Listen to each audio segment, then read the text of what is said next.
our next keynote talk. She is the Executive Director of the Python Software Foundation, an advocate of communities, a lot of support and work in open source. I don't know, it's so hard to define a person absolutely kindly with everyone. We help us a lot in the event. Please, a big applause for Deb Nicholson. It's great to be here. Good.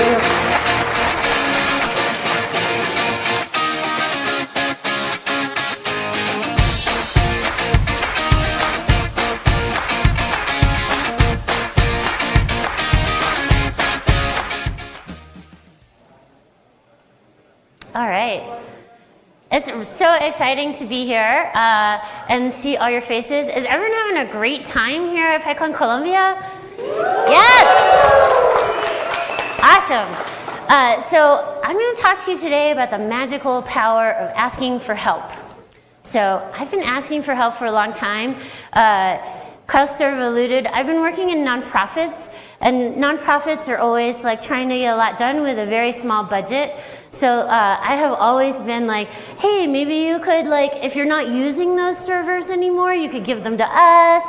Or like, oh, the new ice cream store in town, like we have a little event. If you donated, everyone would know about all your awesome flavors.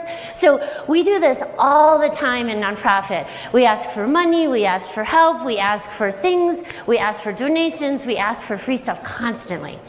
And I was thinking about like where we learn that, and I think you have to do it when you're a little kid because you don't know anything and you can't get a job or pay rent by yourself, so you have to ask for help. So it comes really naturally to children, which is awesome, but then at some point we get to feeling like, oh no, I'm this terrible burden. I'm asking you to help me with something.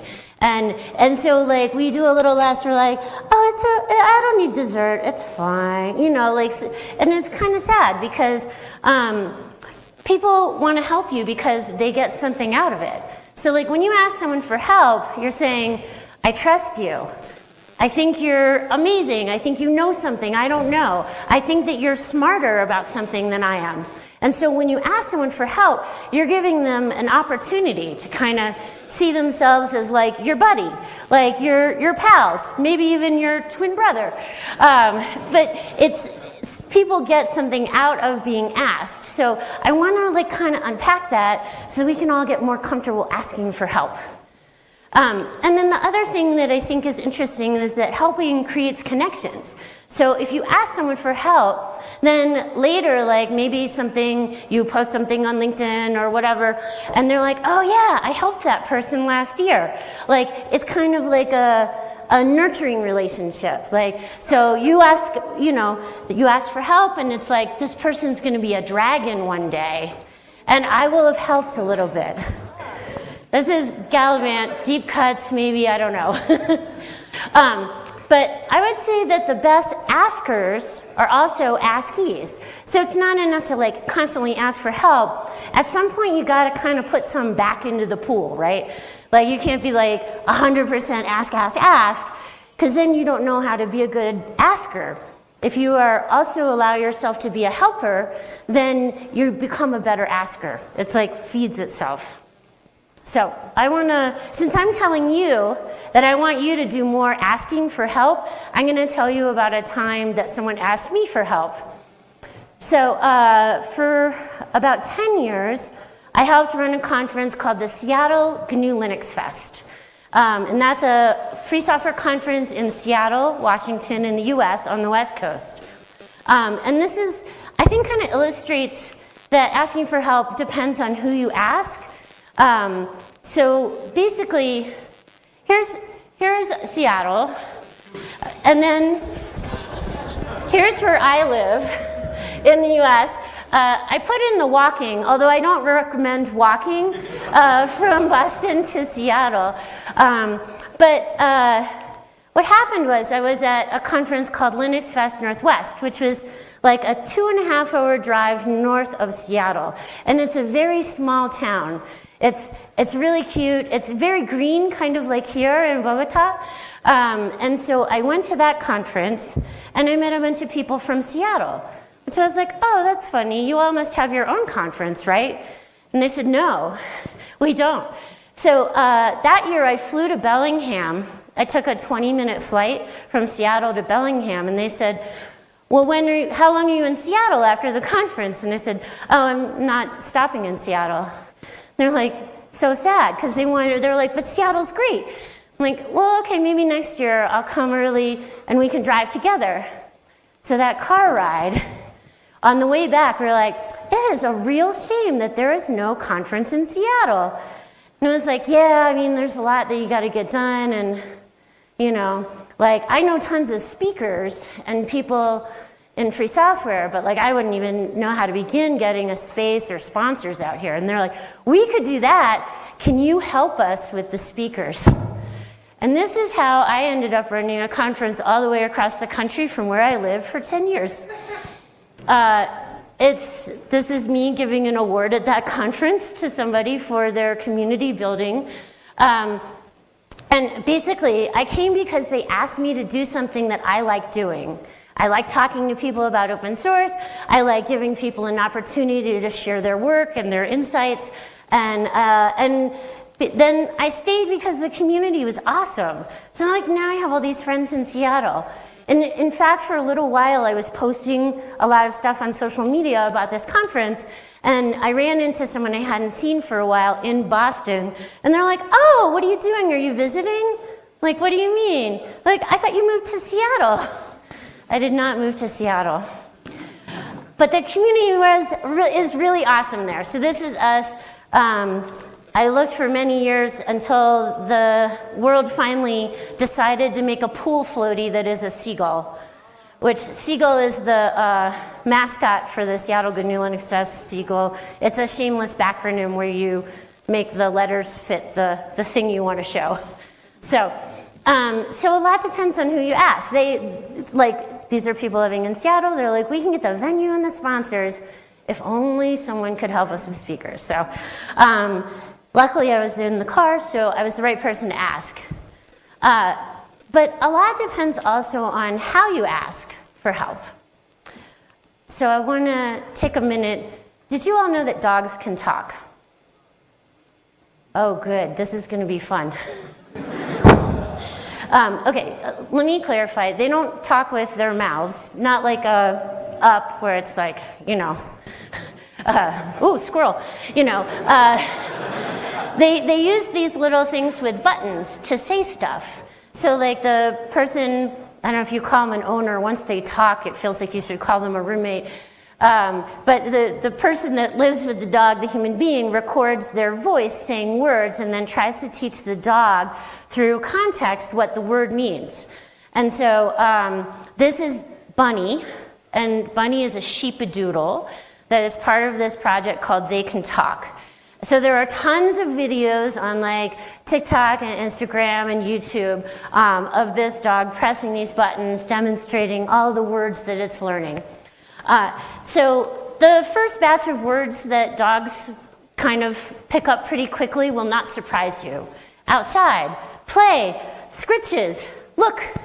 There are things that dogs almost already say, like, you know, like they kind of point, or they're moving in the direction, or they're like, you know, scrabbling at the door, or they pick up the leash and bring it to you. So like this part's not so surprising. What I thought was cool is that eventually they kind of learned to put the words together in sentences. And again, this is very dog point of view, right? Outside, hot now. Like, yeah, okay, come play ball. And then like, you know, the tall dad roommate has gone to work, want dad here. So again, like, yeah, but sentences from a dog, that's pretty cool. This one I thought was really interesting because, so Bunny went out for a walk and came back and was like kind of avoiding touching on one paw and pressed ouch, paw, stranger. So ouch, okay, paw, but like stranger, So Bunny had figured out, okay, you didn't get ouch paw, or you didn't, whatever, I don't have the word, but I have something stuck in my paw. And it's foreign, it's not supposed to be there, it doesn't belong, like a stranger. So the dog figured out how to ask for good help by using the words that it had and trying different combinations, which I think is pretty awesome. And I know a lot of Colombians are dog people. I've seen so many dogs walk, but perhaps you're a cat person. Do we have some cat people? Yes. I am also a cat person. This is Martin. He's probably sick of me taking his pictures, so this is that look, really, again? It turns out cats can also talk to us. This is Billy Speaks. And Billy is a cat that also has some buttons. Cats are more direct. So cats learn how to say food, pets, food, pets, food, food, food, food now. And then if you are slow, they also know how to say mad. And if you are really slow, they also know how to say mad, mad, mad, mad, mad, mad. And this is, I love cats. Occasionally, after you feed them, they will say, love you. So they like us. They're just not as patient. So in your Python community or your open source community or meetup, please try to be the dog. So this is, try to convey what you want and what you need, and if it doesn't work, try something else before you go to mad, mad, mad, mad, mad. Because we seem to have plenty of that on the internet. There is no shortage. So let's talk a little bit about formulating your ask as a human being. So there are two kinds of asking. The first one is dependent. And dependent is help, I'm trying to make a thing, or this doesn't work, or can you fix this? So dependent asking is asking someone to just do it for you. The other kind of asking, which I think is more helpful when you're trying to learn how to do something with code or software, is autonomous asking. That's I read the documentation, I tried this, I am trying to make this database talk to this table, can you suggest something else for me to try?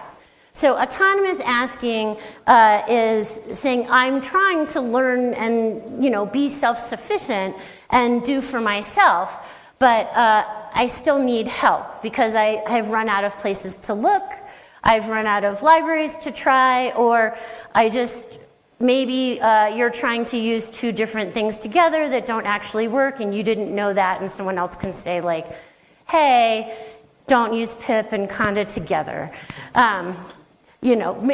Everyone is probably there at some point, right?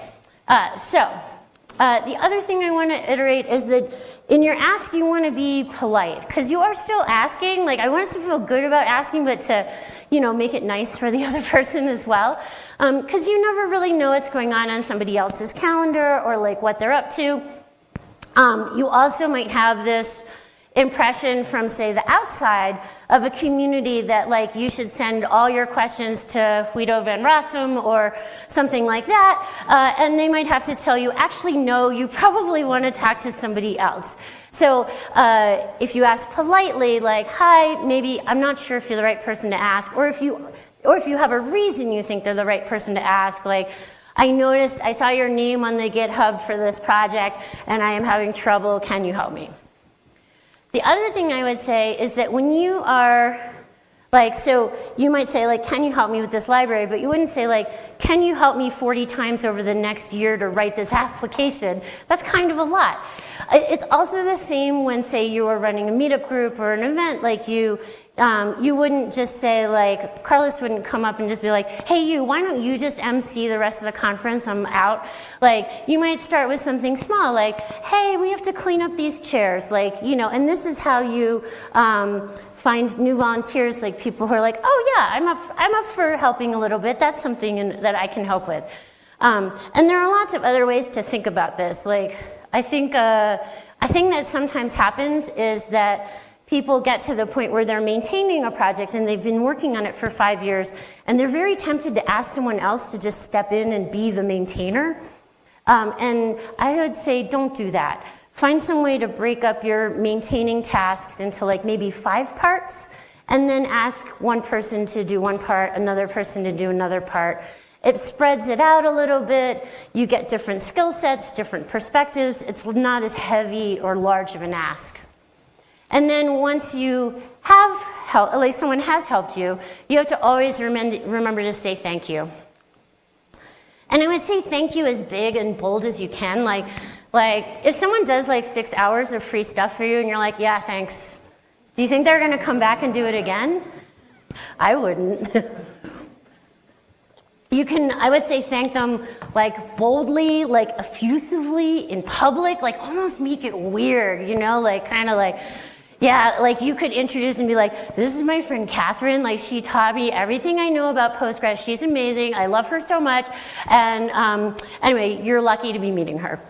Like that's the kind of thank you that you should be doing when someone is doing like great, amazing work for you in your project. So, and I know a couple of you are like, I make a whole cake, what if they don't stick around? It doesn't matter, they might not. But if you want people to go, like leave, like say they do a couple, you know, they come and they help your Django meetup for like 2 years and then they're like, I'm going to grad school, I'm out of here. They're gonna still be talking to people and meeting people, so you wanna make it nice so that when they go, they're like, oh, you know, if you're living like in Bogota, you should look up this meetup, they're so cool. I sadly live too far away or don't have time or whatever, but you put that impression out there that your group is fun and great to work with, your project is like polite and appreciative, all of these things. So even if they don't stay, they go out into the world with this really nice impression of your project. All right, so asking. So newcomers probably have lots of asks for help, but I wanna really underscore that asking is not just for newcomers. Sometimes you need help because you're too smart. So I created a whole event a few years ago where developers could ask for help. I noticed that there were all these small free and open source software projects that like had just 2 or 3 people working on them, and the user experience was terrible. And I was like, oh. But the people working on it, they're just too close. They're like, oh yeah, I mean, you go and you open the settings menu, and then you go over here and you go over here, and that's how you exit. But they would just do it automatic on the keyboard, and I'm like, oh, you badly need someone who knows nothing about your project so that you can watch them do this and see how that's not actually working. At first I wanted to call that ComplainCon. So I thought that'd be really funny, and then someone pointed out like, no, the pitchfork masses, like it's gonna be totally the wrong vibe, like don't do that. So no ComplainCon. Instead, we called it SpinachCon. You don't know what I mean yet. That's okay. So when you are eating like a green vegetable like spinach, sometimes it like gets into your teeth, right? And you need a friend to be like, hey, you've got a little, yeah, no, other side. No, a little further. Yeah, okay. So I wanted to have people offer user experience feedback in that spirit. So we made it really spinachy. We usually would give the volunteers that showed up spinach pizza or spinach salad, or one time we did it in Greece, we had spanakopita. And so the deal was anyone could come, they get a free spinach lunch, and then they give user experience feedback. So the non-code contributors feel included. This would often be at a conference like a day before or a day after, where a mix of people who are doing a lot of coding and people who are using the software or are like kind of enthusiasts of open source were there. Then like projects get user experience feedback, like small and medium-sized projects. I'm not talking like Red Hat, their UX is fine. I'm talking like people that don't have like 3 like salaried folks looking at how their software works. Meet new people, a medium healthy lunch with some vegetables. So my favorite is when everybody wins. And this was great because it was like folks sort of knew they needed help, but like they really needed people that didn't know as much as they did. So it can go either way. Like sometimes you need help because you don't know anything, and sometimes you need help because you know too much. So we've been talking about asking. I have some asks for you. So I'm the executive director of the Python Software Foundation.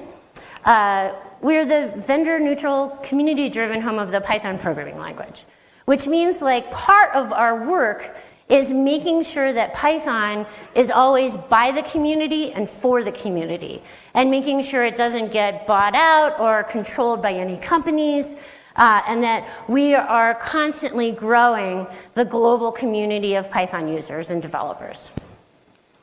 And it is growing. On average, a version of Python is downloaded over 300 million times per day.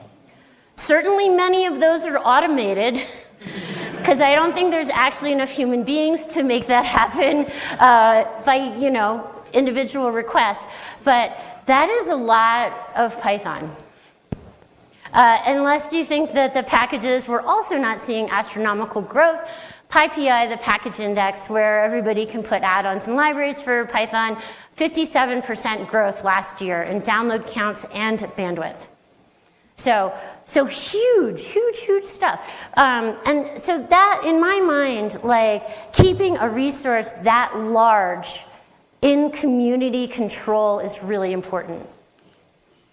But the other piece, in addition to the infrastructure, we also have as our mission to support the community of Python users and developers. So we gave out 152 individual grants to 138 individuals, totaling over $200,000 last year. So if you want to see where that goes on the map, I'm standing in front of the one where we are, but this is the distribution. And we love giving out grants. It's one of our favorite things. And during the pandemic, the number of grants we gave out went down by a lot. And you might be like, who gets grants from the PSF? Oh, just some folks you might know called Pycon Colombia, for instance.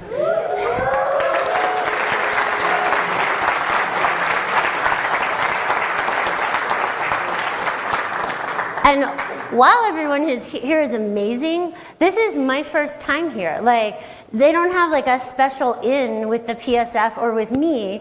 Like, we have a grants working group that wants to hear from you about your Python events. And if you're like, well, maybe we'll just skip lunch because we don't have a sponsor for it, like, get in touch with us.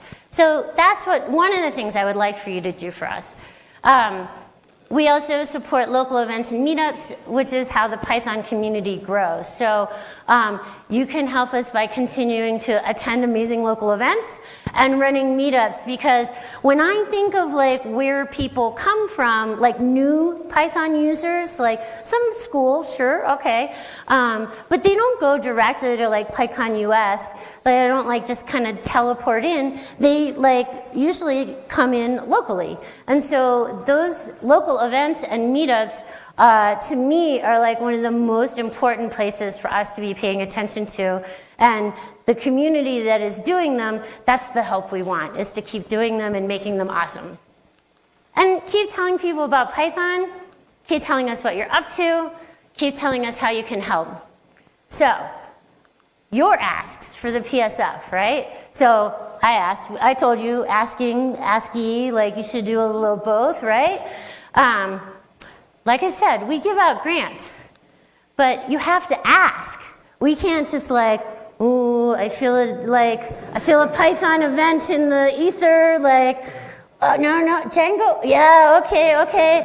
Million, oh man, they're having potato chips for lunch, like, that's nothing with it? Wow, okay, you gotta tell us. So, how do you do that? This website. You can also, if you put Python Software Foundation grants in, you also should get that as your first result. So please ask us for grants so that we can help you run amazing events where people are not hungry. We also give out travel grants for Pycon US. So if you're like, oh, I'd love to come to Pycon US, but a plane ticket from here to Pittsburgh this year is a lot. It is. Like, air travel got really expensive. So ask us for help. And, come to Pycon US and meet more people from the global community of Python users. Too early for a URL for, we just finished Pycon US like a month or so ago, but this is Pittsburgh. It looks nice, pretty green, right? We also support meetups and Python projects. So we're the back office for a bunch of different Python projects and community groups, including the entire global network of PyLadies chapters. So, yes!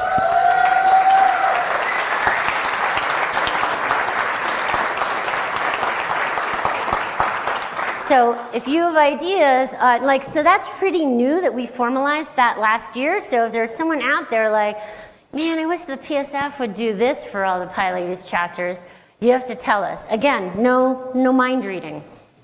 So maybe we could help you too if you have an idea on some kind of event or something that could happen that would support the local community where you live. Again, you have to ask though.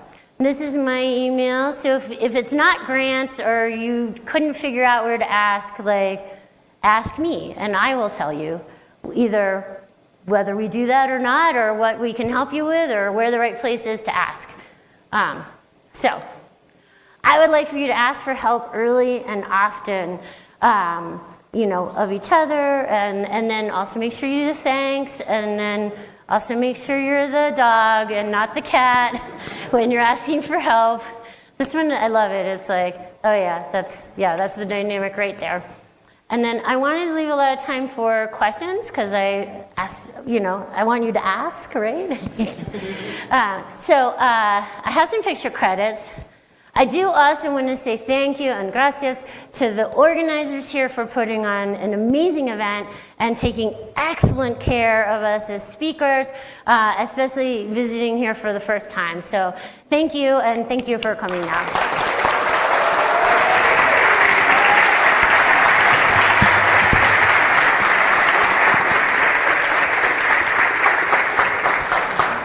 Thank you so much, Deb. Questions? Oh, I think we can't stand that close to each other, just because of the microphones.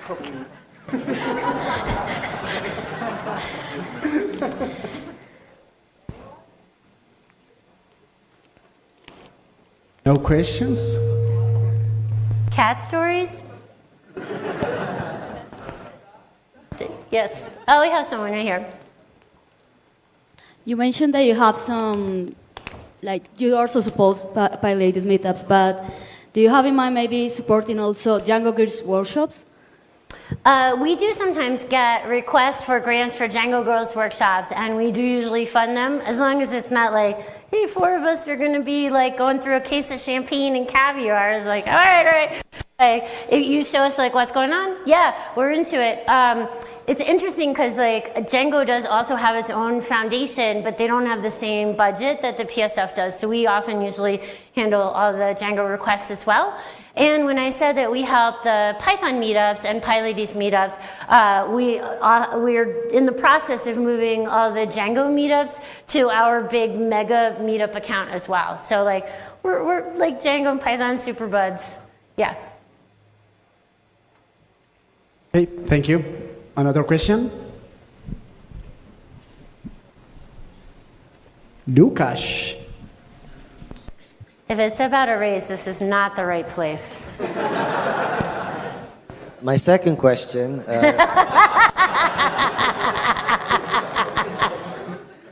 So how does it work that the PSF has money to give out to the community that asks? Like, where does the money come from? That is an excellent question. So basically, so I remember all those 300 million downloads. Some of those are coming from companies with a lot of money. And they want to make sure that Python stays up and running and good.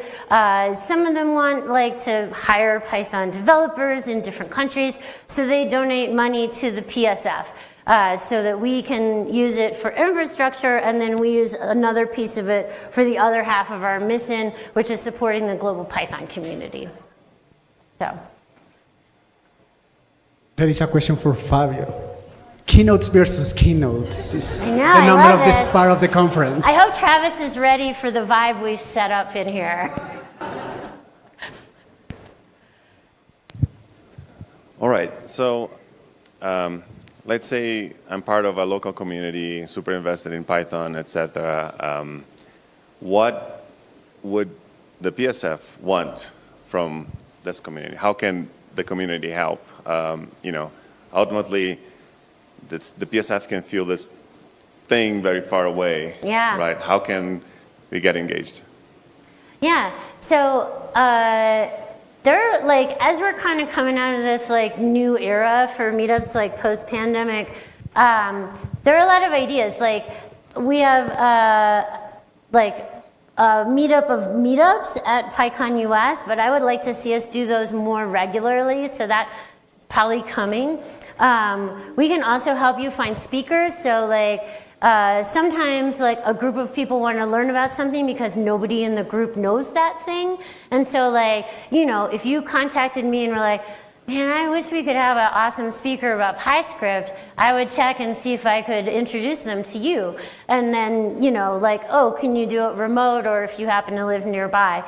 But yeah, you can ask us to help you with speakers. You can, if your meetup is really large and you're spending a lot of money on pizza or snacks or whatever every month, you can apply to be a fiscal sponsoree. So instead of having donations for your meetup go into your bank account and then spend them back out, and then at the end your taxes look like you're a rich person with even though you're not, you can apply to be a fiscally sponsored organization under the PSF's umbrella.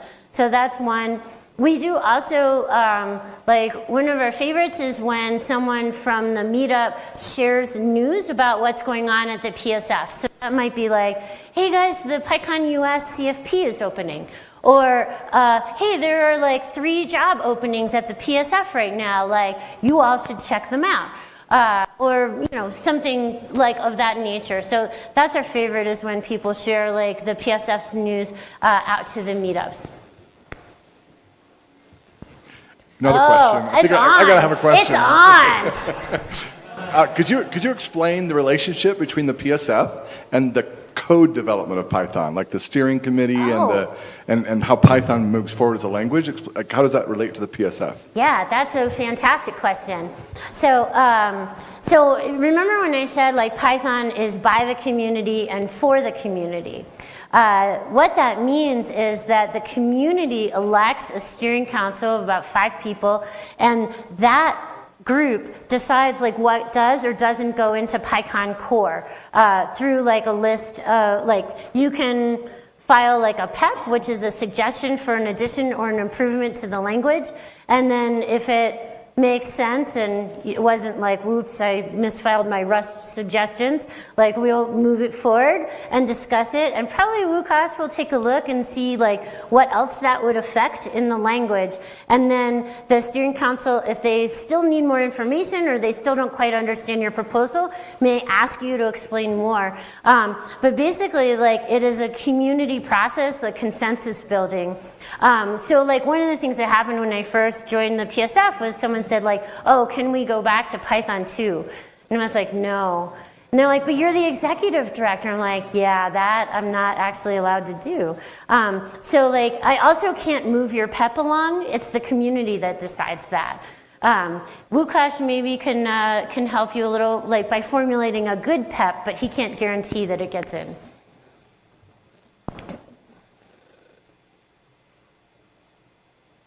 Oh, there's hands over here. Hi. I'm not a keynote, but I have a question. I think we're out of keynotes, so shoot. Okay. I was wondering how helpful is for the PCF to become a member, an explicit member, to be a basic member or a managing member or a contributing member? That's a great and timely question because our board nomination period is going on right now, and we'll be doing board elections at the middle of this month. So voting members of the PSF get to choose the board of directors directly, and they're like staggered, so it's like only 4 come up every year because it's a 3-year term. But the membership is super helpful to us because then we kind of like know who's paying attention, who cares. Like it also gives us some data about like what parts of the world people are using Python and are aware of the PSF and what we do. The basic membership helps us as well because that means they receive the newsletter, which we haven't done for a little bit, but we're hiring someone to do the newsletter soon. But it also helps with, so we're, in the US, we're a 501c3 charitable nonprofit, and the IRS wants to know, like, is this like a giant slush fund for 3 of you to like live on a yacht? Or is there like public support for this? And so the basic membership and all the other membership types were like, no, look, we have like 3,000 people, there's no yacht big enough, so like we have public support. I would like to see us like do more reaching out and thinking about like asking for input in different times of the year. Like the board election is a really key piece of input because that selects the body that helps like kind of drive the strategy and like mission. But I think we have room for other ways for people to tell us, like maybe more formally, because like, you know, I can say like, email me anytime you're thinking about Python, and you're like, yeah, I'm gonna do that. And then you're like, maybe that, I don't know, is this one important enough? Does she really wanna hear that? I do, but if we created a more formal process, I think that would be better. I have another one. Coming back to the question of the relation of the direction of Python and PSF. So you mentioned you have this committee that decides where Python should go, but then they decide we should have this super cool new feature, and someone has to get their hands dirty to do that real. And is PSF involved in that process, maybe doing some sponsorship or saying like, yo, you spend the last month of your time making Python better, you can have this great bill because we thank you because you made Python a better place?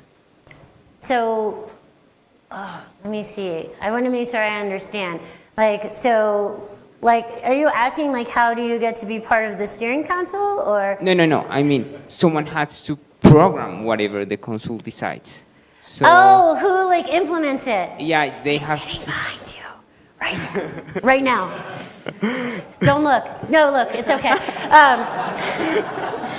Well, usually, so it's a mix of things. Sometimes someone proposes a PEP and they're like, I don't know who's going to do it. Those ones don't always get so close to the finish line because if you're not going to be driving it, then you probably also don't know exactly how it's going to affect the language. So a lot of times what people do is they are like, in my research, I found this thing really annoying and I wish we could change it. I have code ready, would you please take it? And then they file the PEP.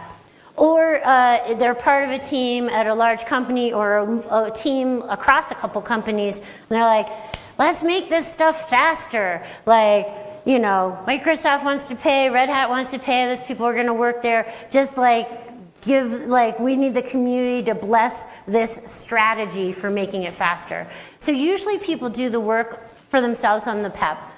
Sometimes it's a PEP that's a little bit more like, could we do this differently? And it's like, you know, like could you add an RSS feed to the PEP list? That might be something we would implement.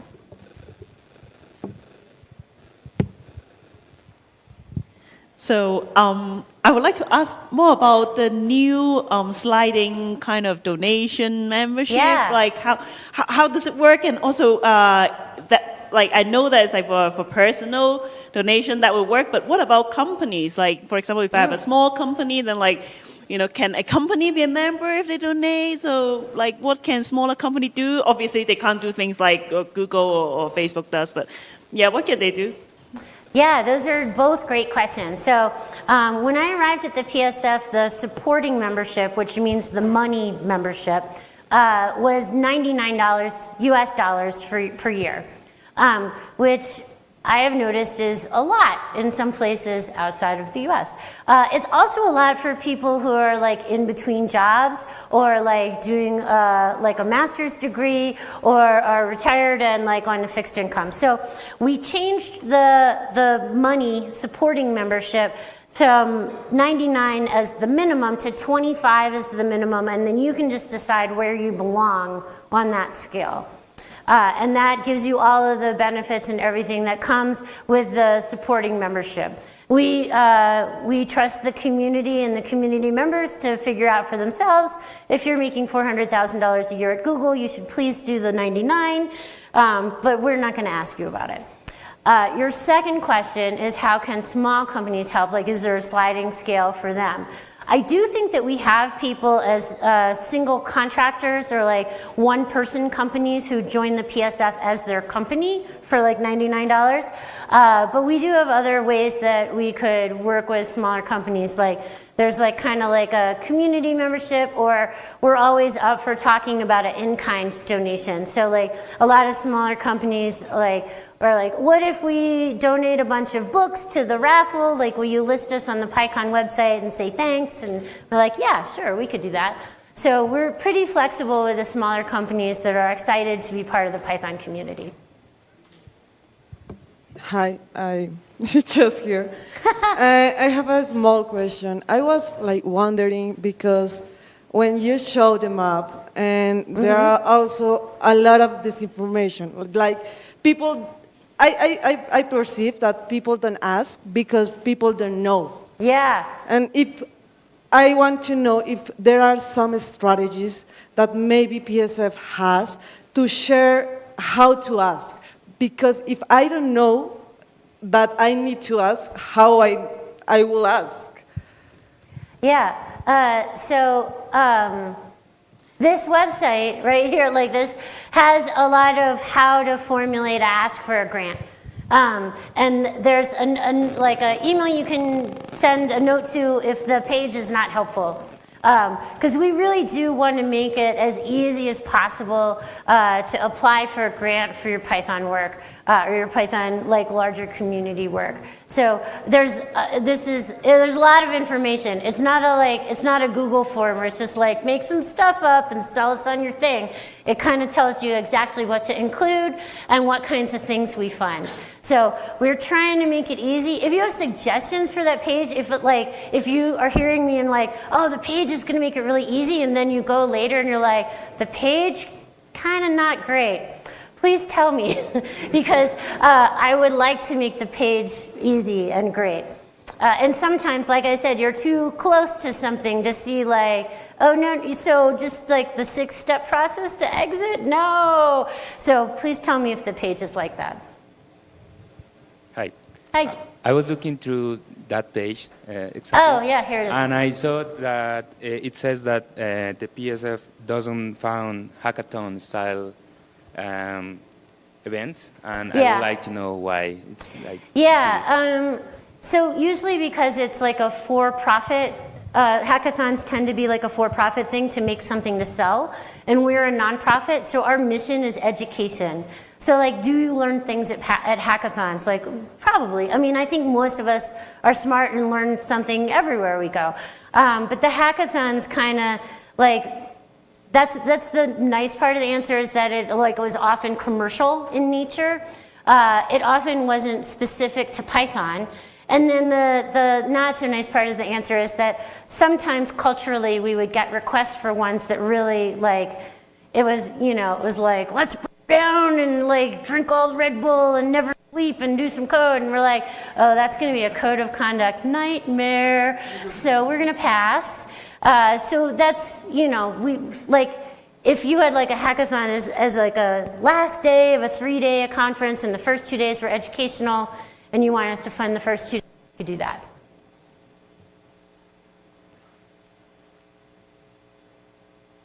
Questions?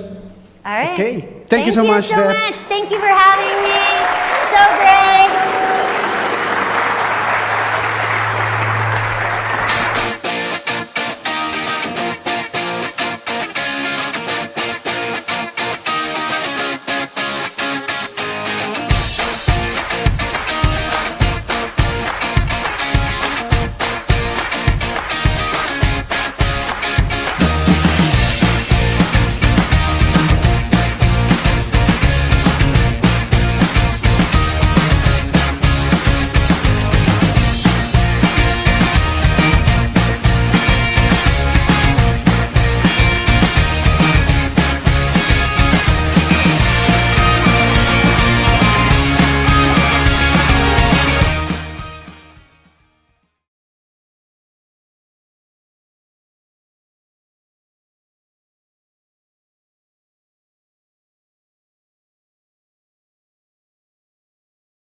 To Spanish. Vamos a tener un pequeño espacio para rifas de patrocinadores. Así como ayer hubo un par de rifitas más hoy. ¿Sí? ¿Listos? Vamos a arrancar por Endava.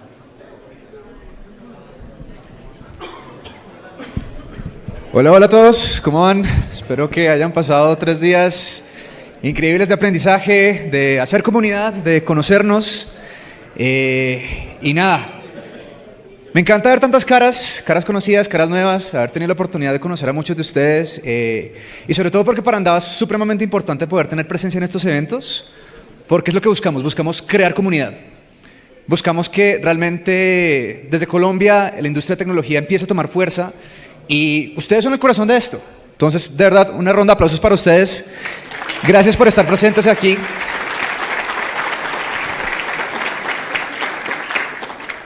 Listo, ya tenemos todo seteado. ¿Ya? ¿All good?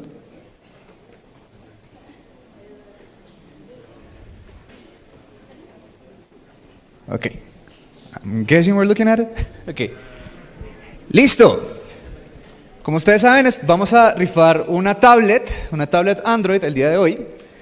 Vamos a hacer el evento de manera transparente. Entonces, para todas las personas que se han inscrito, están enumeradas. Y vamos a hacer un pequeño randomizer para sortear el número ganador. Entonces, best of luck to everyone. Y veamos qué... ¿Cómo? Listo, fueron 139 que se inscribieron y ganaron durante la trivia. Listo. ¿Listos? Bueno. Sí, al momento en que llame a la persona debe venir a la tarima. Si la persona, después de que cuente 5, no veo que nadie se manifieste, seguimos con el siguiente número.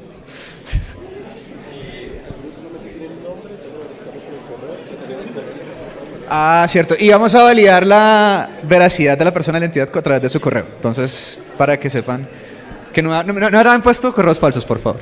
Listo. ¿Ya? Dale, listo. ¡Fuimos! Listo, número 91, veamos. Nombre. Julián Hermida. Bien.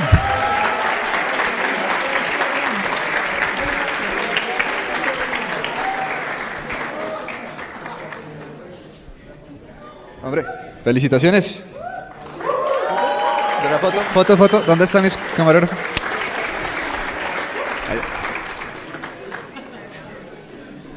¿Listo?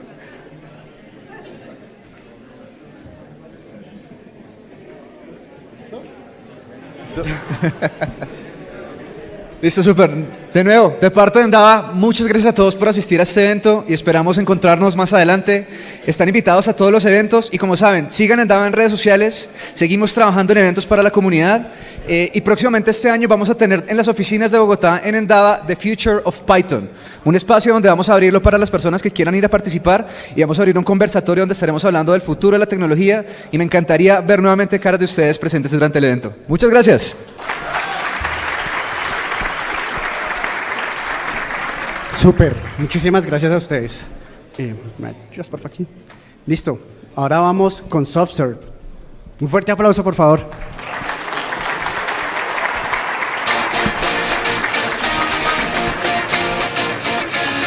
¿Listo?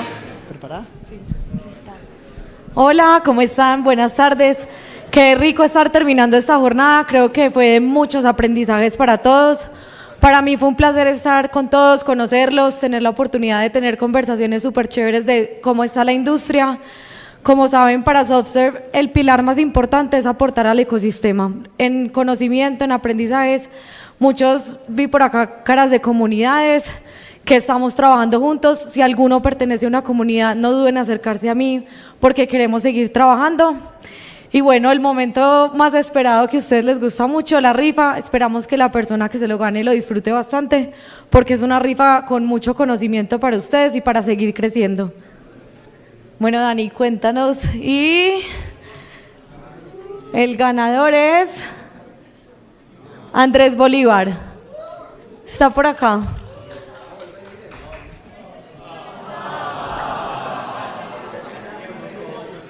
Pero como lo prometido es deuda, nosotros dijimos que la persona que se lo ganara, pues porque fue al stand de nosotros y tuvo las conversaciones, pues a esa persona la contactaremos y recibirá su premio. Un aplauso para todos.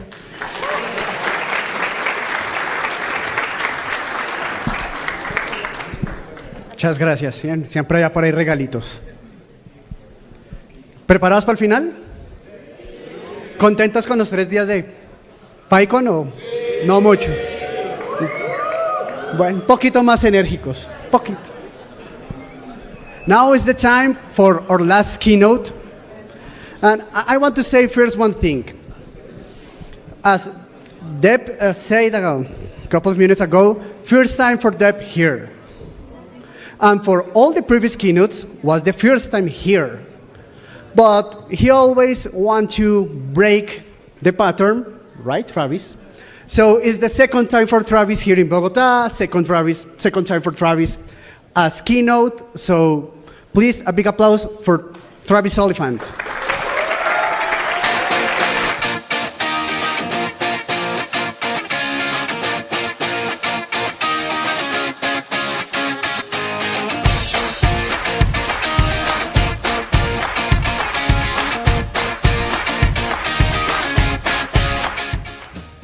Okay, creator or Anaconda, NumFocus, PyData, NumPy, SciPy, Umba.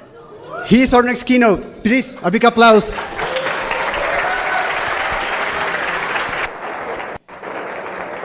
There.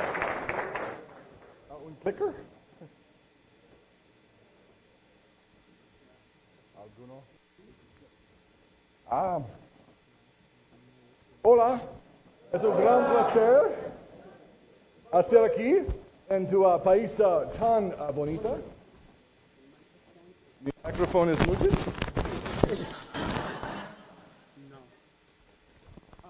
It's just off. I just took it off. Hola, can you hear me?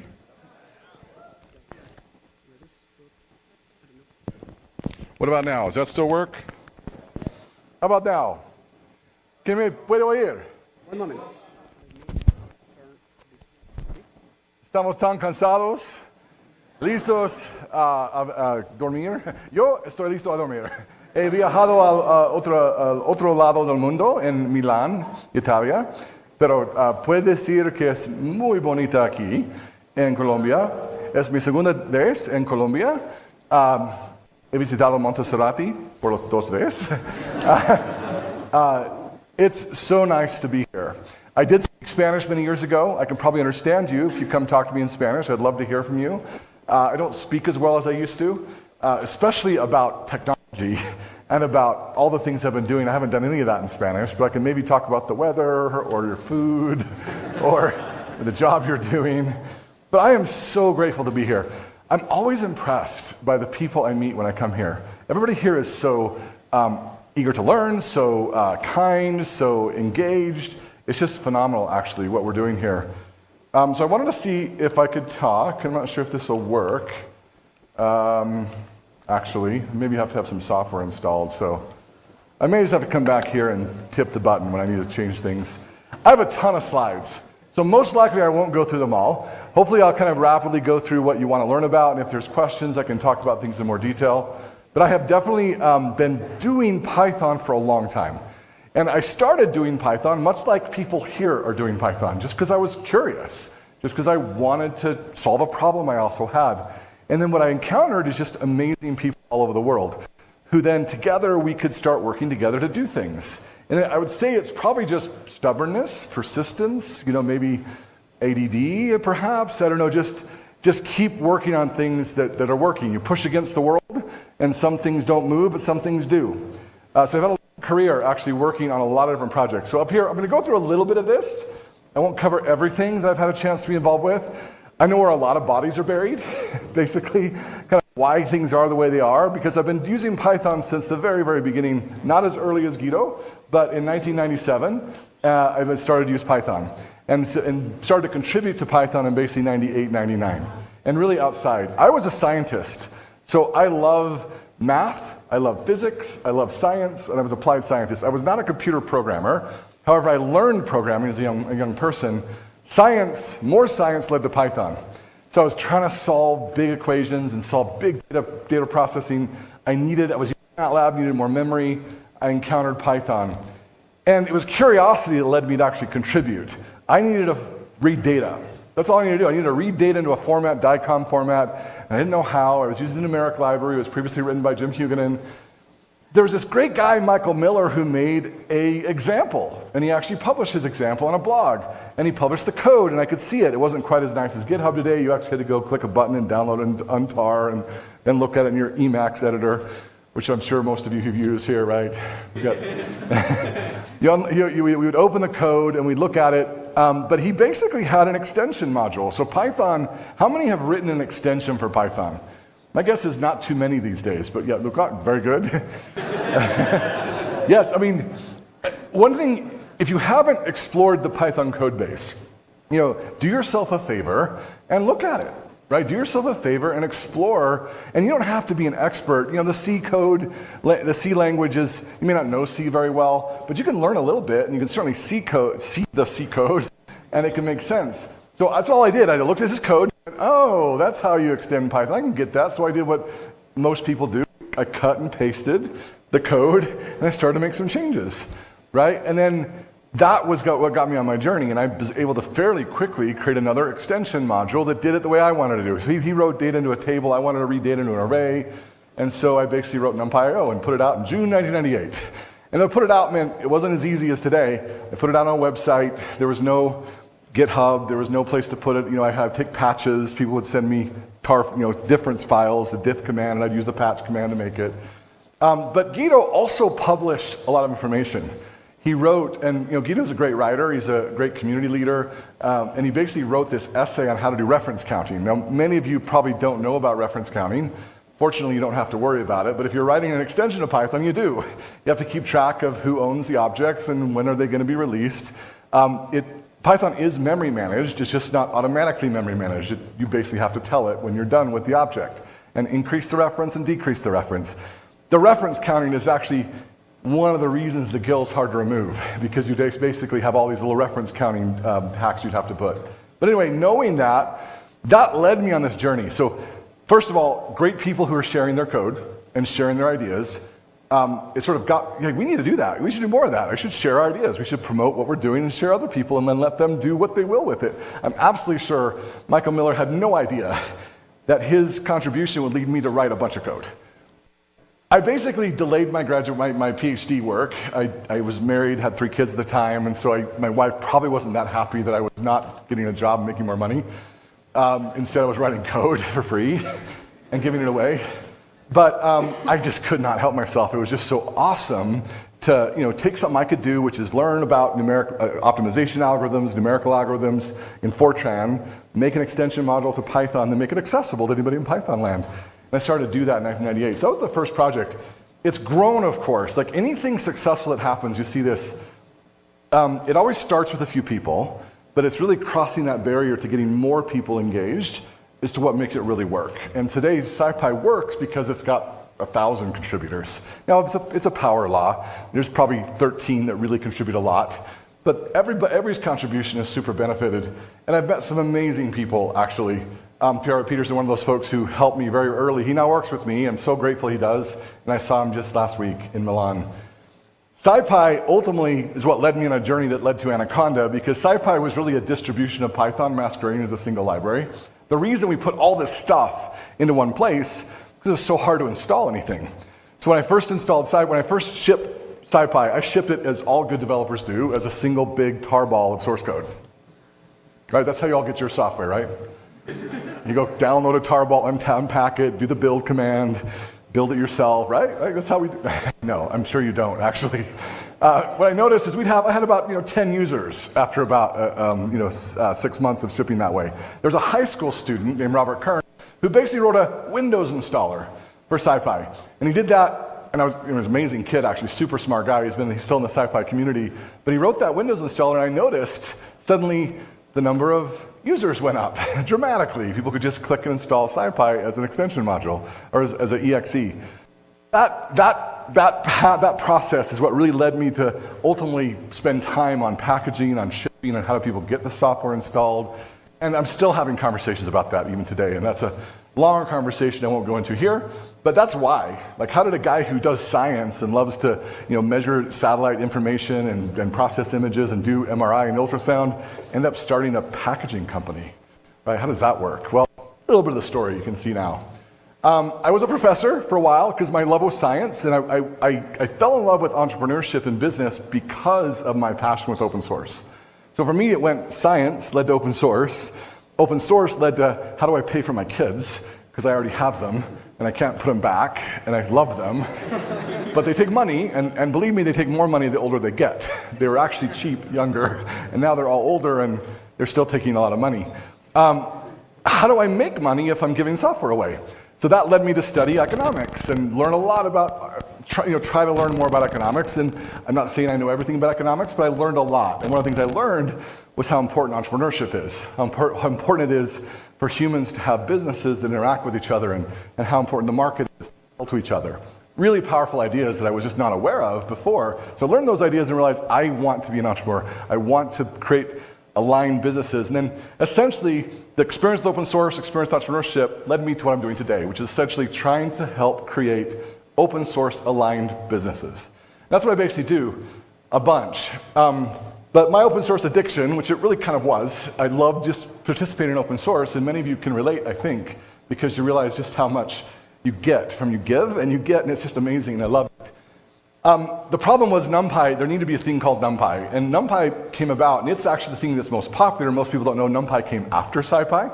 I wrote NumPy to save SciPy, basically, because SciPy was starting to get replaced by other libraries on top of NumArray, which is another library. So those of you who don't know, we'll talk a little about NumPy later, because I'm going to talk about array-oriented programming, because my passion is array-oriented programming, helping people do tensor programming. Some of you here know what I mean, some of you may not. But the NumPy array is the foundational kernel object that gets you doing array programming. If you've only got about 1,000 elements you're worried about, you don't really need array programming, except that maybe the idea and the thinking is nice, but it's not faster. Python's fast enough for thousands of objects. You start to get beyond that, tens of thousands, millions of objects, you should definitely not just be using Python lists and objects. You should be condensing those into arrays. And there's a whole system here. Now, I didn't create the first version. It was there when I came. I came to Python because Jim Huguenin and Fulton Pryor had built kind of this SIG, this special interest group, doing arrays. And numeric existed. Also, Harry Greenfield, who I know from the Hubble Space Telescope, I knew him because of the SciPy connection, he was starting to write NumArray. And that was happening, and I did not want that merger, that change to kind of split the community. So that's really what led me to basically out of duty, out of a feeling of, well, nobody else is going to do it. I don't know if I can. And it really stretched me basically because I was a scientist who was basically now all of a sudden building a type system. And frankly, I built a Python 1 version of the type system. If I'd have known better today, I would have at least built a Python 2 version of the type system because I was kind of understanding that. But anyway, that's a longer conversation we can go into if anybody's interested. I can go into some depth about what I learned about what I should have done. But anyway, NumPy did succeed, it emerged, and now it's got millions of users and millions of dependencies, which just baffles my mind. It blows me away how impactful it's been. I did not predict it. I knew it was important, I knew I should do it. I felt really, I was actually working as a professor, and my boss, my department chair, had just told me a couple years earlier to spend more time on writing papers and doing research and not so much with the open source community. I know you like it, but write papers and grants. And okay, I'll write NumPy, which, and you can imagine the tenure review process didn't go that well. It was basically a bit of people kind of came back and said, well, they didn't say no, but they said come back later. Well, that led me out of academia. I said, I'm not going to do that. So I left academia and went into a company. The whole time I wrote NumPy, I wanted a compiler, and I wanted a compiler for a very specific reason. Anybody who knows NumPy here, raise your hand if you know what a ufunc is. A ufunc, universal function. Oh, I'm so sad. Okay, do yourself a favor and go learn what a universal function is. What a universal function is it's basically a multiple dispatch typing system inside of Python. And it's sitting there, and it's been there for 30 years, basically, ever since numeric in '94. And what it does, it enables you to do sine and cosine and add and subtract on arrays of numbers. Big arrays. So you just have to say one add. You don't have to have for loop, don't have to say for I in and do that double thing. You just say add, and all the arrays add. And I like it. It's a beautiful framework. It's a really cool framework. But the challenge was, how do I write a new one? How do I make a new function that does something new? Well, you had to write C code. You had to write an extension, a NumPy extension, basically, to make a C code. And I did that in scipy.special. Go open the scipy.special library, and you'll see a bunch of them that I added. So I was probably the world's expert on ufuncs, actually, at one point. Probably still am from the audience, this audience, apparently.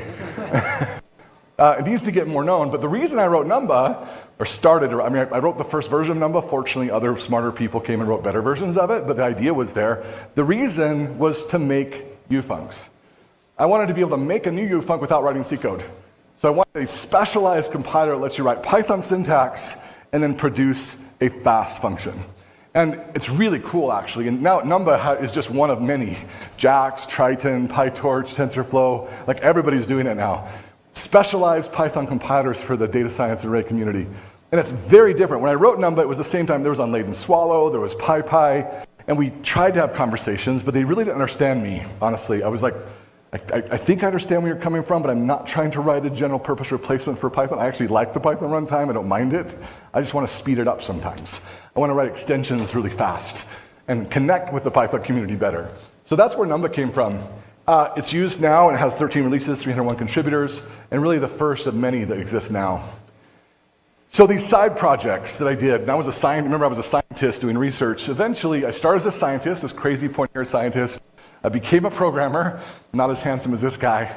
My family, I have a big family. I have 6 kids, beautiful, lovely wife, lovely kids. They're mostly out of the house now, but I have 2 more in high school, one just graduating this year. And so all along the time, I've been having kids and having this family to support. So that kind of led me to say, well, I got to figure out how to support them. I better learn more business. And so I've been learning kind of how to become, and now basically I'm a pointy-haired boss. This is basically all I do. It's pretty sad. But I do like coding. I did a little bit of coding that I'm going to show you a little bit later. I mostly find people. I find tech visionaries, founders. I feel like I want to connect people who need to build with capital and money that can build it. So I'm really excited. Deb gave a great overview of the PSF. I love the PSF. It's a wonderful organization. I created a similar organization for the NumPy SciPy ecosystem called NumFocus, intended to be array-oriented, kind of inspired by the PSF that I knew about. And so I have a lot of different things I'm involved with. I left Anaconda, so some of you know me because of Anaconda. I started a company called Anaconda, and I'd love to talk about that in detail, but I'm not there anymore full-time. I left and started Quansight, which is the foundations. And Quansight does consulting using open source, but it does something that I really love, which is it has an open source research lab called Quansight Labs. And there's some people here in Colombia that actually work with me there, and it hires people to work on open source. In particular, NumPy, SciPy, Pandas, and so I'm grateful to say that we have scikit-learn, Pandas, NumPy, and SciPy developers that we pay full-time, and they get to spend at least half their time on these projects. So it's an organization that does this. It's a global organization, people all around the world join, and then we have this other place, we fund it from consulting, but we also fund it by making investments in innovation. Companies, things like Anaconda, things like other companies, and as those companies do well, we do something that I think every single VC on the planet should do. We're trying to be an example. You know, not many people are looking at me yet. Maybe I'm not rich enough yet. I probably never will be, honestly. I give money away. But I love every single VC. If you talk to your next VC company, say, yeah, how much of your carry are you giving to open source? Just ask them that question. They'd love it, yeah. How much of the carried interest you're earning on the investments you're making are you giving to the open source communities that are at the foundation of what you're building? Because everyone should do it. It's actually a built-in, it's a no-brainer. Everybody should do it. And so we're doing that. It's a long-term funding strategy. That's what we do. That's why we created it. So I find people, some of you might know Tanya and Rolf, they run labs, they're pretty semi-independent, really grateful for them, they do a great job. And then Darhas and Lalita just joined us as kind of on the management of the consulting side. Super excited. Some of you may have seen the Quansight Labs annual report. Go look at it if you haven't. We're having some real impact. We love to collaborate and cooperate. We actually fund NumFocus. We have a pattern we've established. We call it support. There's a lot of companies out there that hire people to work on open source, which is great. We love it when they do that. You know, NVIDIA hires 10 people to work on NumPy. That's super cool. Okay, who's going to keep supporting the NumPy infrastructure? NumFocus. So we have a policy that if we hire people and work on NumPy, a percentage of what we pay them, we send to NumFocus. We just built that in as a policy. It actually works pretty well. And so now NumFocus is a built-in sponsor. If everybody did that, we'd actually have a lot of money coming to the PSF. If the PSF did this, like, hey, Microsoft, you just hired a bunch of people to work on Python, Instagram, anybody working on Python, hey, support the community with a percentage of their salary. Actually, it's a good idea. I'd recommend it. Maybe, Deb, we could talk about how to encourage your companies to do that. Yeah. So what I've done is try to figure out how do I scale Quansight? Quansight's awesome. I love it. How do I get 10,000 other companies just like it to organize? And can I help them? Can I help you? Can I help anybody who wants to build a consultancy or open source research lab do that? So we basically factored that out into Open Teams. Open Teams is sales, marketing, HR, and recruiting, and support. And we support Quansight, but we can also support anybody who wants to build a consultancy that's open source aligned, an open source aligned consultancy. So that's what we do. I won't go into much detail. We do have something called OSPN I'll talk about later. One of my favorite things we're doing, what I'll be doing until hopefully 90, if I can live that long, at least in my 70s, is Open Teams Incubator. I love helping entrepreneurs create companies. And I'll be doing that. I get excited about that all the time. I made a ton of mistakes with Anaconda. I made a ton of mistakes with Quansight, make a ton of mistakes with other companies that I've been involved with. I want to help people not make some of those same mistakes. Can we help them? So we have an incubator that does this. We raise money from partners, invest in again, open source aligned businesses. They don't have to be technology companies. They can be companies that are changing the world in other ways but need technology. In fact, I think there's enormous opportunity there. Many of us think we got to go work for a technology company. Don't think that. You actually need to use technology to work to make the world better, which means there's tons of companies out there that need software and they need software to be better, but that software should be based on open source. And so when you're making that software better, also make the communities that you depend on better. And there's straightforward, simple ways to do that. Love to help brainstorm with you about how, but that's what we do all the time. I won't go into detail here. I don't want to, I will say anybody here, we are doing something pretty new in Open Teams called the OSA community. OSA means open source architect or open source aligned, depending on the mood I am in. But they're both, it's basically finding people that want to build better software for companies on open source. Come be part of a community, a conversation. We align, we attach to conferences, we have a Slack channel, easy to join. You do have to have it be experienced. It's not a place to just be new. You basically have to have about 7 years of experience in software and about 2 years at least of leadership experience being a technical lead. If that fits you, come join the community and participate in the conversation. And some of those people may become a partner and then benefit more economically, but you don't have to. One of the things I'm very excited about, it's coming soon, so it's kind of vaporware right now, but it's not that we've done it already with data-APIs. If you haven't seen data-APIs, data-APIs is my answer to the problem of, okay, NumPy merged numeric and numarray, cool, you made a single array object. Fast forward 10 years, 12 years, and there's like 10 arrays. There's PyTorch, there's TensorFlow, there's a lot of them actually. I did a survey. Do we make another array object? Well, instead we basically did an API. We said, let's make a standardized API that multiple arrays can support so that people building on arrays can just use the API and they know they're going to have a standard. So we're doing that not just for arrays, but also data frames, which the arrays has gone super well. The data frames is still a work in progress because data frames are newer and there's many more people out there doing them. But it's making great progress, actually. I'm really pleased with this. It's coming out of labs. Rolf Gomers is leading the effort with a few other people. But it's prompted this idea, because what we did with data APIs is we got collective funding. Basically, it's something we call a community work order, which is a statement of work, but where it's driven by the community needs. It's not the company doesn't go, okay, I want this and this, I'm going to order myself some open source, right? That doesn't work very well. I'm going to order up some features. It's not really how it works. Companies can express interest in feature areas, and then the community can discuss how do they want to implement those feature areas. And that's what we call a community work order. You're funding community to solve problems that they'll do, they're willing to do, they want to do, that are related to what you care about. So it's a matching bit. And you can also, as a company, you can say, hey, I've got 50,000, I've got 10,000 to spend on this. Maybe there's others who can help, and together we can come up with 100,000 or 200,000 to fund this effort. And that's what we did with data APIs. And so with repos, we're generalizing that. So look for this in a couple months, and if you're a maintainer of a project that wants to get funding, talk and make your proposal and we'll help find matching funding for you. Or if you're a company wishing open source would do some things you care about, you can flip the other side, put some things out there and we'll help you match with maintainers willing to help. So that's reimbursement and enhancement proposals for open source repos. If you're not experienced yet, you don't have the 7 years of experience, the 2 years of leadership experience, but you want to get involved with open source and figure out what a career in open source looks like, OSPN is for you. It's the Open Source Professional Network. Think of it like, they give Academy Awards, there's an Academy for filmmakers. Like, where's the global group that is supporting people who want to make careers out of open source? That's what OSPN.org is here to do. It's a free, you just join, you can get a profile, a place to promote your who you are, a place to kind of connect. It's still pretty early, but this is something we're going to be supporting and maintaining for a long time. It's like NumFocus, it's like PSF, it's an effort, it's not a company, it's a movement, it's an organization. OSPN.org, and go ahead and join. You're free, anybody can join. Still incubating this big idea. I think I've figured out a way to actually have open source market.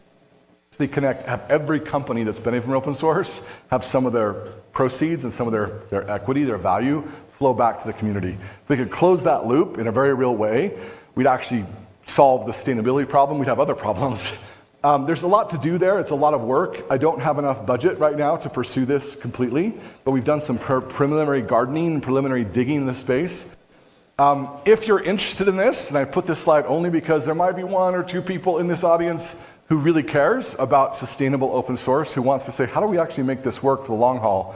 This is the first idea I've had that I said, this could work. This is essentially $1 trillion idea, but I'm actually not, I'll say it to this community. I don't like to say that to VCs because then they they'll break it. Basically, it's not to control anything, it's actually to help sponsor something and grow something. I think it's definitely a possibility. So we've had some ideas still working. The next segment of my talk, I want to talk about, so this is what I'm doing, and kind of what am I up to, and I care about open source. I'm really the same person that was a young man experimenting with Python. It's just I'm now experimenting with refactoring organizations and people and trying to help make connections between business ideas and creating aligned businesses. I still like coding. I still have a lot of ideas or thoughts about lots of, particularly packaging, particularly compiled Python runtime. At one point I was a core Python maintainer. I had a chance to get a few peps pushed through the process, but this is like 15 years ago or 11 years ago. It's a little bit different now. But one of the things that I've been passionate about the whole time is this concept of array-oriented computing. So what is it? What do I mean by it? What I mean is organize your data together logically, instead of being scattered everywhere, organize together logically in arrays and tables, pull it all together. And then operate on chunks at a time. So think operation on the array at a time, not just individual rows, not individual objects. If you think that way, you end up programming that way, and then you can actually do more with less. You can make it faster, you can take advantage of modern hardware, and it's becoming even more important. I spent some time writing a compiler to make it easy not to have to write array-oriented code, but ultimately, modern hardware, if you want to write code that can run on GPUs, run on CPUs, run on multi-core, and you look at the machine learning, look at transformers, look at generative AI, all that effort, they're using array-oriented programming. Like I would say, generative AI is succeeded because of high-level array-oriented programming. So write code at that high level. Array expressions, vectorized broadcasting, instead of for loops. That's what I mean by array-oriented computing. So, little visual, here's memory using object-oriented programming. Each object has its attribute. All the poor people that had to learn Java, they thought about, this is what they think all these objects floating around in space. I've had a lot of code bases I've seen where this is the way that people thought, and I have to figure out how to undo that because it leads to bad performance, bad memory management, bad design, effectively. So, one simple thing to do is just organize all your stuff together. Your objects are rows, your columns are attributes. And now you can actually think about things like, I could take a computation around an attribute at a time without having to do this, find the object, load it, find an attribute, load it. I can actually just do an index and go get a lot of computation done quickly. So this is one approach. You get a lot of benefits by thinking that you can code this way. Unfortunately, there isn't much education about this. You can find a few people online who talk about it, but not very many. There aren't that many. If you ask ChatGPT, for example, it'll definitely confidently say a lot of stuff, and you might feel like it knows what it's talking about. But every time I've asked ChatGPT to solve a problem, it kind of does things, but it's always using for loops. It does use NumPy, which is like, okay, apparently there's enough NumPy usage out there that it interpolates between those users. It's okay, but a lot of algorithms can be expressed at a very high level, and then when you write it that way, parallelism happens automatically. Right? Parallelism is hard, right at a high level, comes for free. That's kind of one of the benefits. If you know PyTorch, some of you may know, probably all of you are aware of generative AI and LLMs. Fewer of you know about PyTorch and how it works. It's actually super complicated, unfortunately. I wish the world, honestly, with the right funding models, we could have a world where it was actually closer to kind of the community-driven ecosystem that could have led to this. Actually, it was on its way, but we just didn't have GPU support for NumPy. We just didn't have automatic differentiation in NumPy. And we didn't have a mechanism to get funding from companies to go to open source very effectively. NumPy array looks like this. I'm not going to go too much into detail here, but effectively, the Python object just talks about, it gives you information about this big chunk of memory. Right? Normally, a list will have a pointer to every object, and every object will have Python header information, and then the data itself is a tiny piece of information. So NumPy collects it all together, and it has shape information. And then NumPy does a thing that is kind of what I should have done better. But there's something called an array scaler. There's a Python object for every kind of type that can be in a NumPy array. So when you select out an element of an NumPy array, the thing you get back is another kind of type, is another Python type. That's called an array scaler. So there's kind of a Python type system a Python 2 type system sitting in NumPy, but it's kind of double duty. NumPy examples, so you create a large array, then you can do things like sum across an axis, you can do calculate mean standard deviations on 2-dimensional, 3 dimensions, slicing's a big deal. The extended slice syntax, you notice how there's just a comma, 4:, comma, 4:, and also the extended slicing notation, 2:, 2, right? The fact you can do that is because Guido made concessions to the early array community. Like very early on, this is before I joined, Guido had allowed there to be, we'll have extended slice syntax. He's scratching his head going, I don't know why we ever use that, but sure, go ahead. And so we did. It was awesome. I wish we would have got metric multiply in at that time. That took a lot longer as the community got bigger, but finally it's got in too. The comma, the fact that tuples in Python come from just a comma, right? That's here. Part of that reason is because of this. Because without it, you'd have this extra parentheses. You'd have a bracket parentheses, something comma, then a parentheses. It just looked bad. And so, but Guido made it general. He said, oh yeah, sure, we can get rid of it. Let's have commas imply tuples. And that's really cool, really helpful. I want to go an example of array-oriented computing. Just give you an example of what it looks like. I'm going to skip the APL thing. That's what that cryptic spelling right there is actually a single line program for the game of life. One line, right? But APL got a little overzealous about their use of cryptic hieroglyphs, right? I mean, it's helpful to kind of have common syntax or common at least letters. We know what we're talking about. I don't know if anybody knows what Bezier curves are. Some of you might, if you're in graphics, right? Bezier curves give you a simple way to parameterize a 2 or 3 or dimensional curve. It gives you a parameterized curve. It's very straightforward, if a little complicated. Those, b sub n sub I as a function of u, use the parameterization, usually goes from 0 to 1. And then it gives you an x position and a y position. And here I'm plotting y versus x. So u is kind of implicit. It goes to, from the beginning of the curve to the end of the curve. And those control points are plotted. The control points are not on the curve. The control points are just guiding the curve and telling it where it should be. But it gives you a very straightforward way to model any curve. So my son was working on Bezier curves with my brother, who's an mechanical engineer, and he was looking for Bezier curves to model pumps. And so my son was looking at it. So, of course, he went to ChatGPT and said, okay, cool, get me a Bezier curve implementation with ChatGPT. I just did this today, actually, again. I said, okay, give me a Bezier curve implementation. And it did. It kind of, even use NumPy, right? It gives you, lin space. I'm in the way here for some of you can't see this. Lin space, control points, math factorial. Actually, ChatGPT gave me np.math factorial, which is cute. Yes, it's true. The NumPy does embed the math command. I said, let's not pretend that math is part of NumPy. Math factorial, then the binomial coefficient calculation. At the end, it does this curve I plus equals blending function. It named the cell. You can roughly see that it does what you want it to do in fairly straightforward terms. Great, awesome, and that actually works. This works pretty well, works decently. Somebody who uses NumPy would come to this and go, wait, why do we have these for loops here? I count 2 for loops there. What? There should be, 0. The fewer for loops, the better, basically. I want just code without for loops. So let me think about this. I need to broadcast. I basically need to take, I start with a 2D array. I start with a 1D array of samples. I need to broadcast that to a 3D array.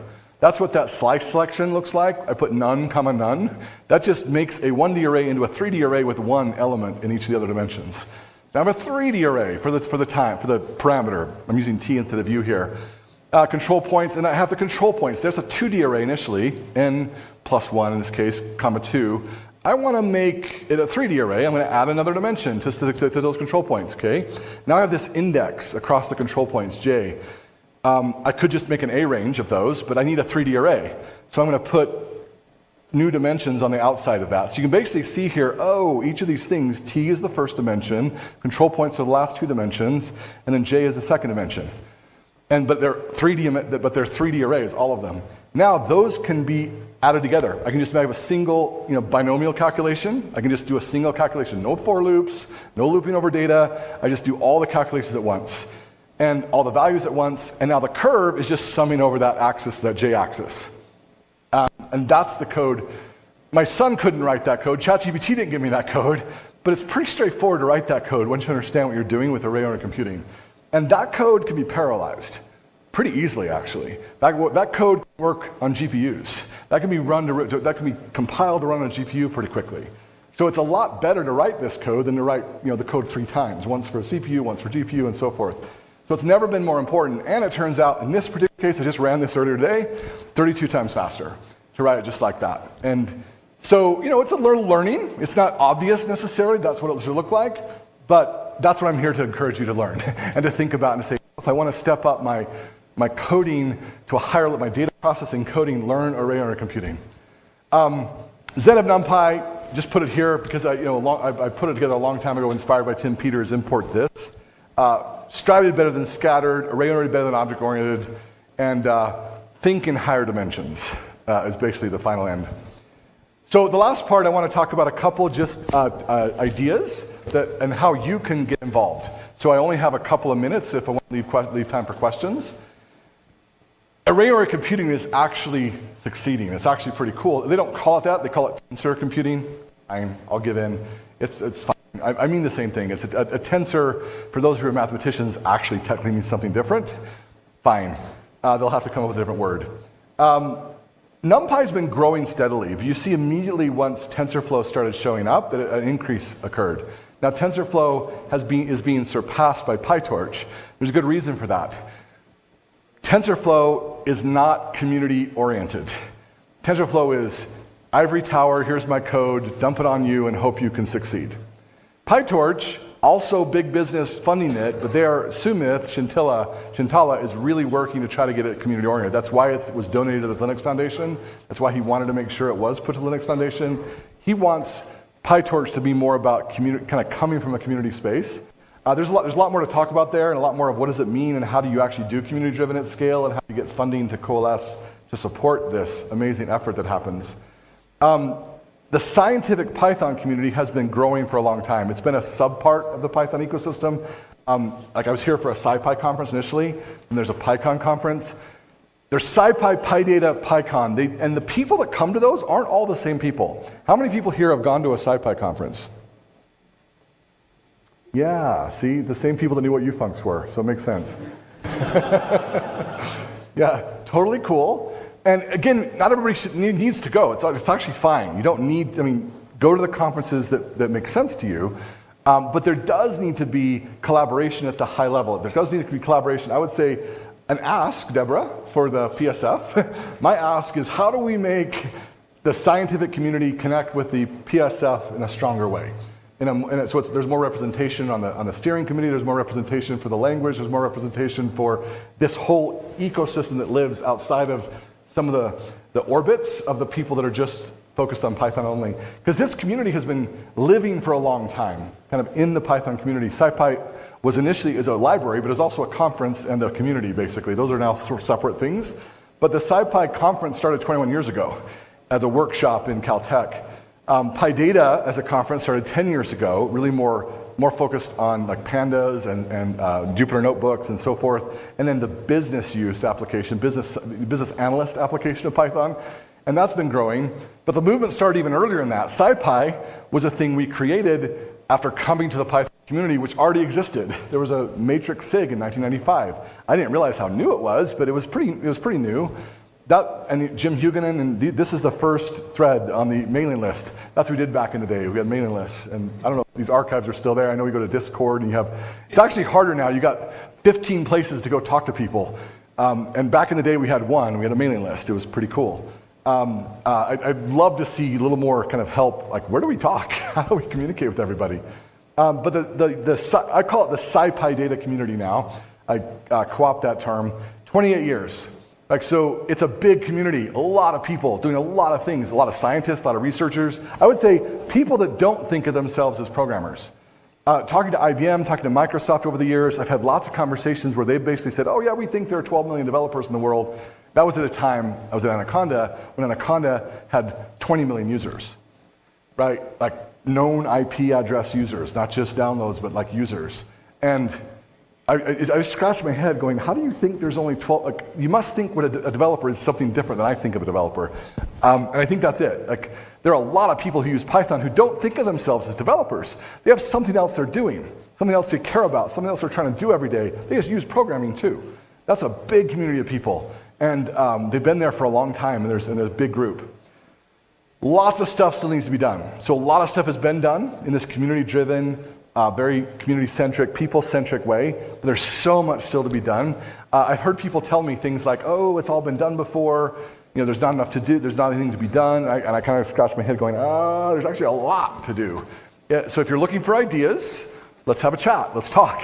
Here's just a simple set of stuff that I think needs to be done.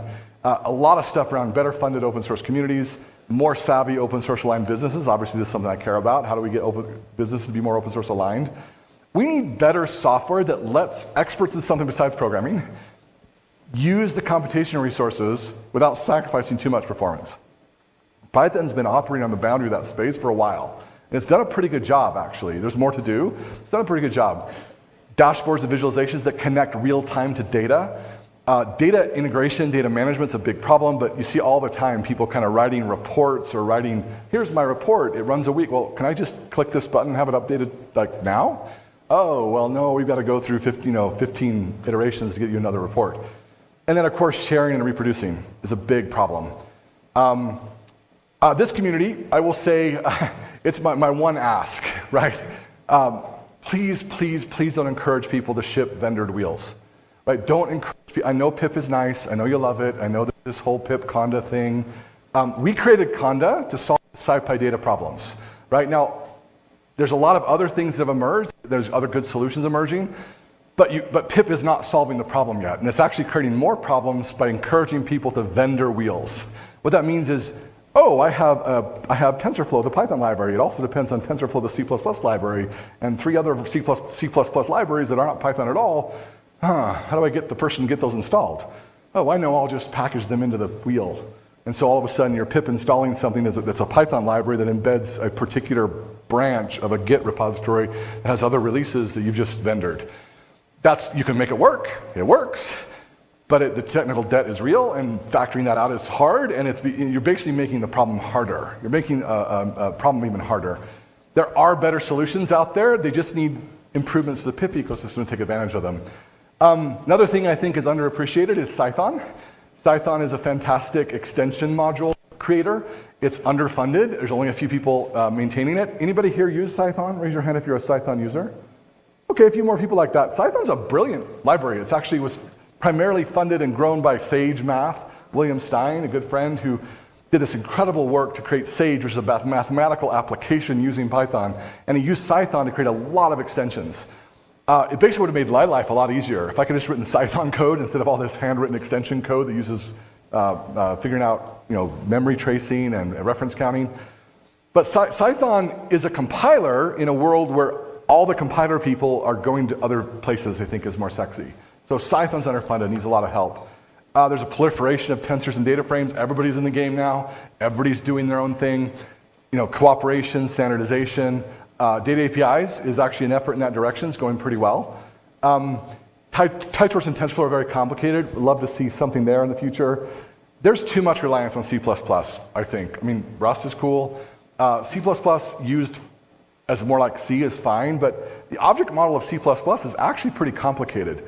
And you can write it, but then maintaining it and getting other people to use it, and you've really focused. It's hard to do community driven with that kind of difficult to.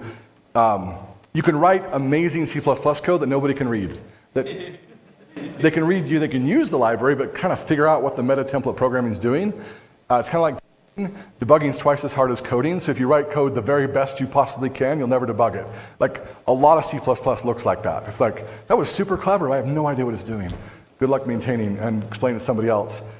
Funding and support for open source governance, community support, difficult. I want to see a much more diverse funding fabric. Like that, if I could say one mission I have, is to make lots of companies. I'd love to see people here, owners of companies, love to see people kind of able to participate in the funding fabric and not just be behind a few gatekeepers. Like, we need to just open up participation. So there's a lot of opportunity. That's just, there's a better list out there you can make. I'm going to go quickly through this. I'm actually not going to skip. I'm going to skip all this actually and go just to the end. We've done some cool things in Nabari and data science, and this one. I really promote these two ideas: community-driven open source versus company-backed open source. Both are great, both have pros and cons, but just know what you're getting into. If you're joining a project, understand, is this company backed, meaning the governance of that project requires you to work with a company, versus community driven, which is the governance of that project is just managed by a state. You can become the governor of that project if you have enough time and effort and connection. Both have places, but both have different implications for you as an individual. So pay attention, but they're community driven. You have to pay attention, is this project maintained? Does anybody care? Is this two people and nobody else? These are important things to think about. Say no to vendor wheels, already said that. Conda does have best practices. I won't go into that. We're doing some work on that. I'll just close by some final suggestions on how to get involved and how to do more. First, get interest outside of coding. Right? You're all here because you like coding, cool. Y'all have some probably pretty cool interests too outside of coding. That's really important. I would say my life as a programmer was much enriched by my interest in science and math. And this is my journey. Like I love math, physics, electromagnetic waves, medical imaging. That led to Python, led to open source, led to economics, that I'm interested in, entrepreneurship, data science, now AI, I'm interested in AI, I'm interested in human organizations, like not just artificial intelligence, but actual intelligence. What does it mean? What are humans like? How do we work together? How do we align together? How do we work together at scale? And there's some interesting things there.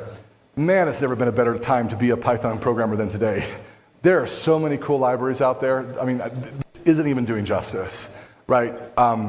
There is so much out there today. Like I went, okay, now I know there's more Python compilers. I did some research on Python compilers. I found 6 I didn't even know about. Like, oh my goodness, there's so many smart people doing amazing things. And the cool thing is, these open source projects, most of them you can get involved. You just go email the person. Hey, I like what you're doing. I noticed there's a documentation issue. Maybe I could help. Here's a pull request. Just get involved. Triton is one some of you haven't heard of. Triton lets you write Python code that creates faster PTX code for the GPU than CUDA does.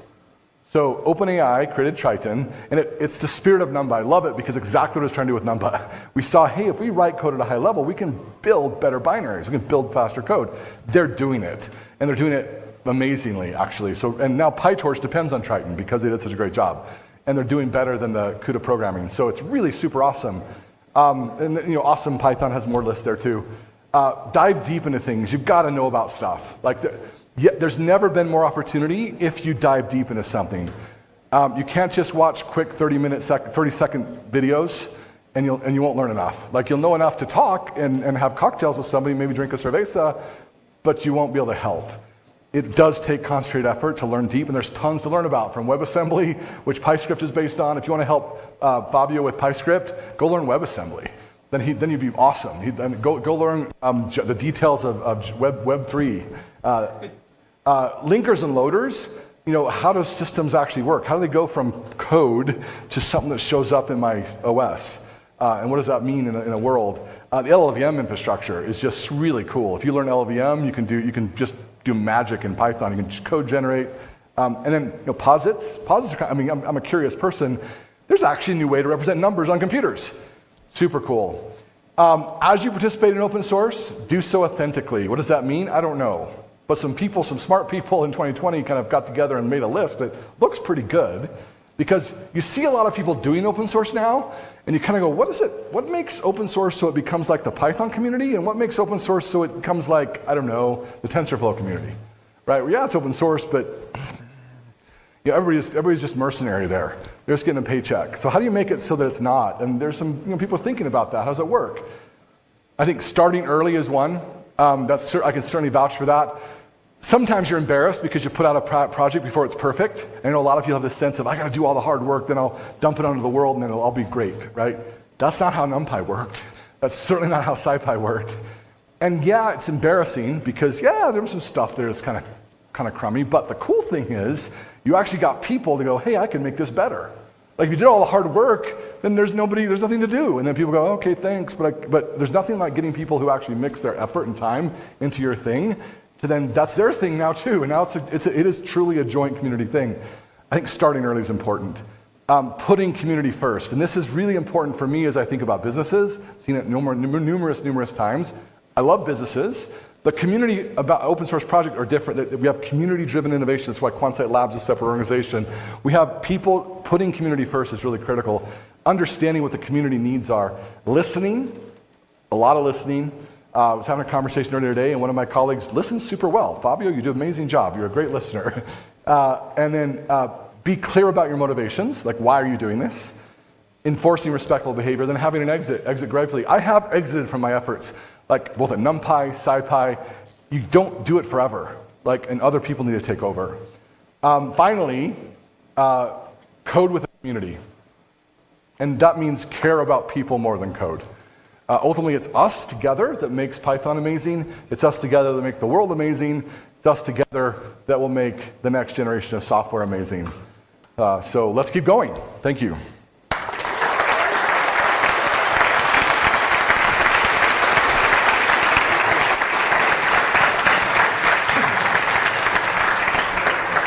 Thank you so much, Travis. Amazing talk. Now, time for questions.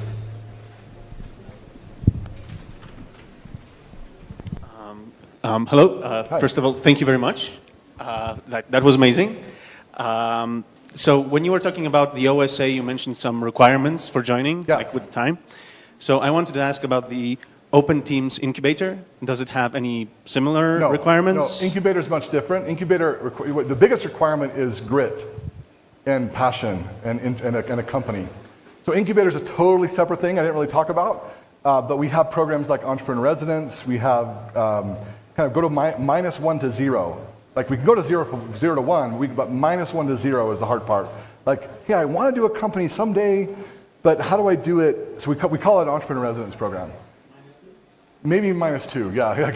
But basically you have to, and the way that works is you have to be willing to do something that isn't your startup, but allow your startup to exist in the background and then kind of merge. So what we've done is taking care of the paperwork to make sure, yeah, your work, essentially an Entrepreneur in Residence works for Open Teams doing other stuff with their company documented and on the side, and then they can dial every quarter how much time they spend on their company, and then potentially get investment from the incubator into their company. Anyway, but it's more than I wanted to say about that, but great question. No, again, what I'm trying to do is build stuff I wish existed when I released NumPy and SciPy and left academia into the industrial world and went, okay, now what? Oh man, this feels like a desert. I'm trying to make it, build things that make it a lot easier. Other questions? Yeah. Hi, Travis. How are you? Hi. Well, first, thank you for your presentation, all your contributions, and all the hackers for here and his contributions too. My question is more related to, because many of your projects are related to data, and you know that we have right now a lot of discussions about the use of artificial intelligence. Machine learning use it. I would like to know, you have any project or what is your opinion about the ethics in artificial intelligence? AI ethics. Yeah, sure. Yeah. Well, so first we better have an ethics conversation. Ethics is a hard one because we do not yet have a universal right and wrong meter. That's just the reality. Like the best we've come from my perspective is there's 3 dimensions of right and wrong. And basically depends on which dimension you care about as to what you put first. So short of an authoritative figure that tells us what the right and wrong is, that's the best I can see we've come up with. So, but not to say it's still not worth asking about those dimensions of right and wrong. I think it's great to do that. It's just, be careful about pushing your ideas of right and wrong on somebody else. Like to me, that's the number one ethical thing is don't push your ideas of right and wrong on somebody else. Like recognize there's different ways to interpret the world. Education, great. I have no problem with educating people about your sense of what's right. I think we definitely need to be, the biggest thing from my perspective on AI ethics is let's make sure that there's not a single gatekeeper. Let's make sure that there's the information and the data it's clear about, did you really, there's a lot of data right now. I would say the ethics of AI starts with the ethics of data promotion, right? And a lot of us are essentially giving our personal data to big companies, not necessarily intentionally, but we're clicking these buttons and we're having our cell phone and we're doing stuff that they're collecting information, a lot of it actually, on us, right? And the free stuff we're doing, they're getting a lot of information. So there's, be sure we know what we're, I would love to see a world where our data is actually more our own and we can kind of give people that data if we like, but maybe there's some benefit that can accrue to us. So first, the ethics of data collection. And then secondly, AI needs to be, the knowledge for AI and the ability to do AI should be kind of distributed as far and wide as possible, right? So that's all I can say about that. Yeah, great. Thanks for the great talk. And you talked about funding in open source a bunch of times. And I feel like I've seen that, a lot of people use NumPy. Millions of people use NumPy. They pip install NumPy. They just assume NumPy is a company which has millions of dollars. They just... There's a lot of assumptions, isn't there? Yeah, exactly. And my chemistry professor talked about assume, Yeah, what it does between you and me. So how do you fix that communication? Is there a solution for that? I don't know. That's a good question. It's a solution for the communication problem of people think that really popular open source projects have some backing. Like, no, I would say, I've been trying to figure out how to fund open source, but admittedly, like 2018, I could not pay anybody to work on NumPy. So in some sense, it was a failure. It was like I hadn't succeeded. And even now, I would say we're succeeding a little bit because I can hire there's basically 2 FTE equivalents. We got about 4 people, 2 FTEs working on NumPy. So awesome, love it. But, something like that has, meanwhile, PyTorch I know has like 50, 60 developers, right? And, NumPy has a bunch of volunteers. Thousands of contributors, so that's something. I don't know, the communication, I think maybe education, because I think the PSF, Python has a similar situation, where it's in the same boat actually. You look at the budget of the PSF, and it's actually not that big comparatively to the size of the ecosystem that it's promoting and supporting. So, what? 10, exactly.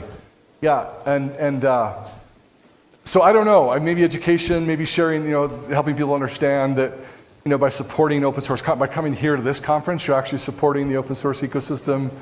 I don't know, it's a good question. But I don't know, it's an issue. Yeah, well, I have a question. How do you imagine the future of NumPy when you created it? And looking at the past, how do you feel with the challenges you faced at the time creating NumPy? Yeah, so I'm not sure about the second question. How do I feel about do I feel like there's other challenges how do I feel about the challenges I faced? Or how do I feel like what was hard or easy? I'm not quite clear about the second question. The challenges that you had at that time when you created an important thing for now, but you didn't know how. No, I did not. At the time, I know exactly what I was thinking because I was thinking, okay, how much of this can I do, and will I still have my? And oh, heck with it. The biggest challenge was what I needed to do was not what it seemed I should do, and that happens all the time, right? Because very often the urgent overcomes is right in front of our face, whereas the thing that would help is harder, and it requires some discipline and some attention and some faith, honestly, some step into the darkness, whereas just urgent is right there in front of us. So urgent was to press my department head and make sure the department would vote for me for tenure. But I saw this community and this power and this potential. So I saw the potential of science. I look at the world of people, and I knew a little bit of it. I mean, I'm limited because I'm just a person, and I can only understand my Dunbar number. I only actually can have personal relationships with about 1,000 people at any one time, right? But there's millions of people in the world, billions of people in the world, and we can cooperate at scale. It's amazing what we can accomplish. I knew that was possible from science and scientific endeavor. And so that was driving me. I know if this can help make people's lives simpler and they can do things faster, that would have a big impact. I was hopeful people would use it. I didn't realize just how impactful. Someone did a study and realized that 25% of the papers published on ArcVig, ARCVIZ, so 25% of the science done in the world is done on the scientific stack, SciPy and NumPy and Map. I mean, that was amazing, right? Had a massive impact. I did not expect that. But I kind of thought, I guess we'd have some impact. That's why I was willing to do it. But the biggest challenge, honestly, was overcoming that fear, right? Being fear-based versus, now again, I didn't run out in the street. I'm not talking about doing things that don't make sense. It made sense that it was something people wanted me to do. I just couldn't figure out how I do what I do. It just felt like the right thing. So pursuing what feels right, even in the face of the immediate, that might seem easier. I think it was the biggest challenge. But yeah, I appreciate the question. So Travis, thank you very much for your lecture. Actually, it was a profound overview of why we need to support open source. I'm a strong advocate of open source, and I think a lot of people here will also share that same opinion. So I have 2 things that I would like to ask to you. The first of it is, you are an RA expert. This was one of your main fields of research throughout your years and your interest in solving mathematical problems for physics and for other fields, right? You said RA? Arrays. Arrays, yeah. So where do you think it's the, so right now it's a mouthful. There's a bunch of arrays and libraries and PyTorch and tensors and stuff like that.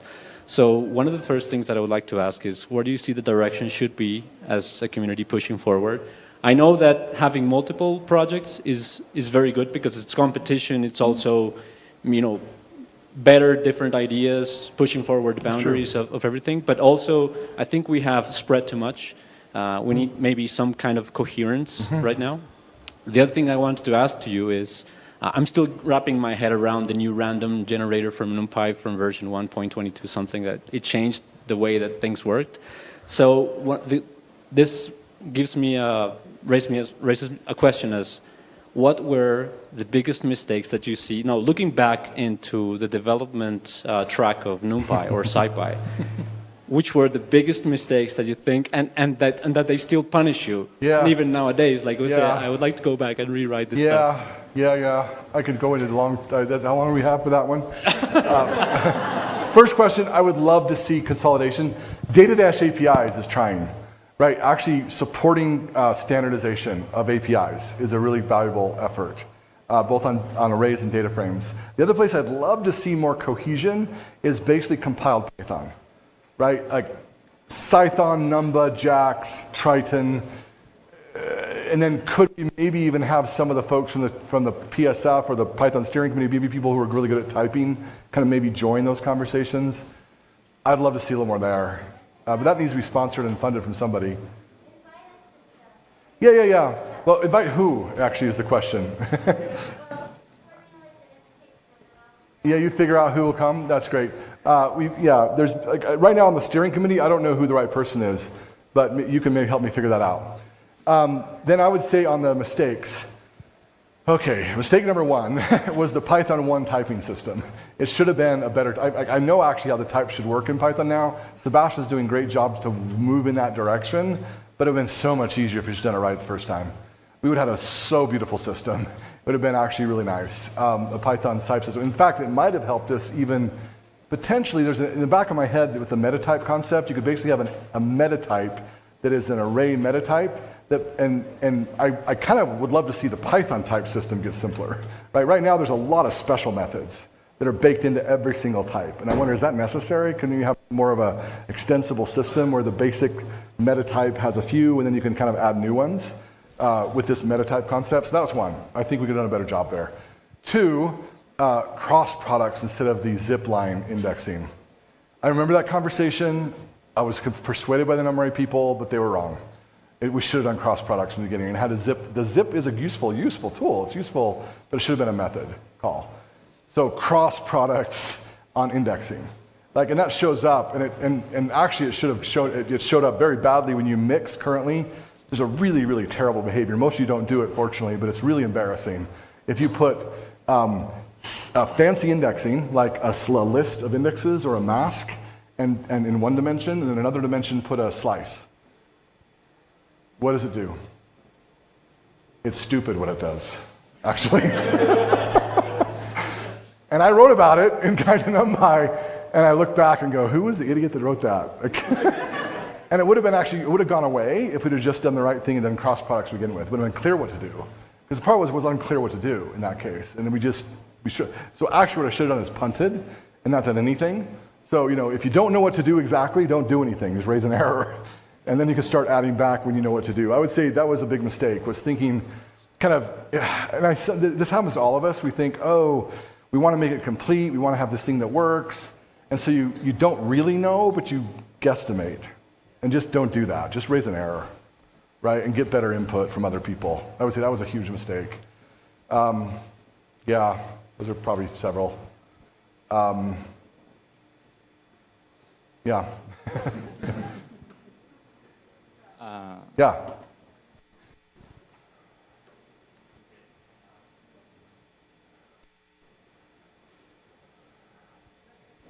Another person? Oh, another mic. Another mic. Next microphone.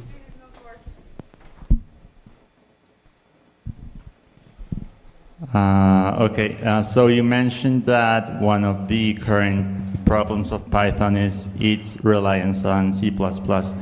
And that got me to think... No, I didn't say that. I said one of the problems with some Python libraries. Python Okay. itself is good C.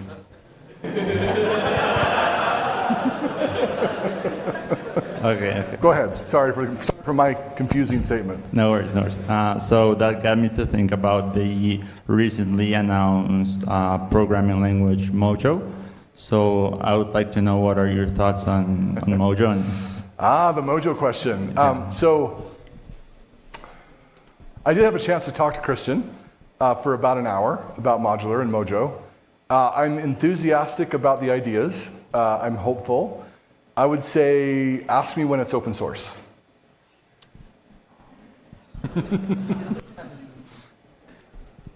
Because right now I don't know. Until it's open source, I don't know what to say. It's a cool tool, and maybe we'll get something, maybe we won't. And I think he will do it open source in maybe 6 months to a year, but until then, I don't know what to tell you. Hi, Travis. Yeah, I would like to know what are your thoughts on poetry, and if you would recommend it for dependency management instead of pip? Yeah, I'm really the wrong person to ask about that. I don't know what poetry does very well. Partly because we wrote Conda to solve our problems, and it works really well. And so in the back of my mind, I'm like, why are people doing other stuff? Because it's not really needed. Now that's obviously dumb. It's not true. There's other things. Conda is not a developer tool. Conda is a user package manager. It's not a developer package manager, right? And so maybe poetry can help there. I don't know. So I would say, poetry is probably an improvement from just pip. The other mistake from NumPy. Now I remember. Disutils. NumPy disutils. Yeah, and that's still causing us a lot of pain. But yeah, NumPy disutils. So I hear great things. People like it, but I don't know what to tell you. Yeah. Okay. Thank you so much, Travis. Thanks. A big applause, please.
You are the heart of the communities of this kind of events. So please, a big applause for you. You are a really, really great public. Thank you so much.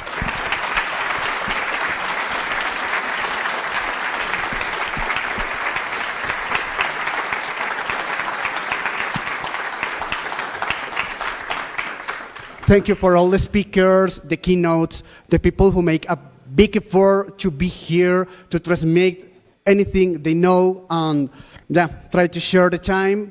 We appreciate all the effort for all of you. Please don't get away. We will have a picture for all the attenders after the words of John Roa, the chief organizer. But now is the moment to the final words of John. We are ready? Ready. So let's go.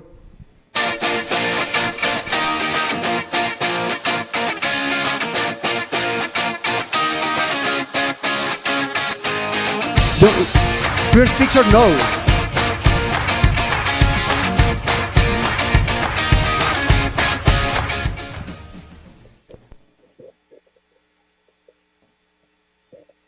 Hi everyone, thank you very much for coming. I know most of you must be tired, ready to sleep, as Travis said, so I'm going to be short and sweet. And these are the closing remarks for this year conference, so let's get to it.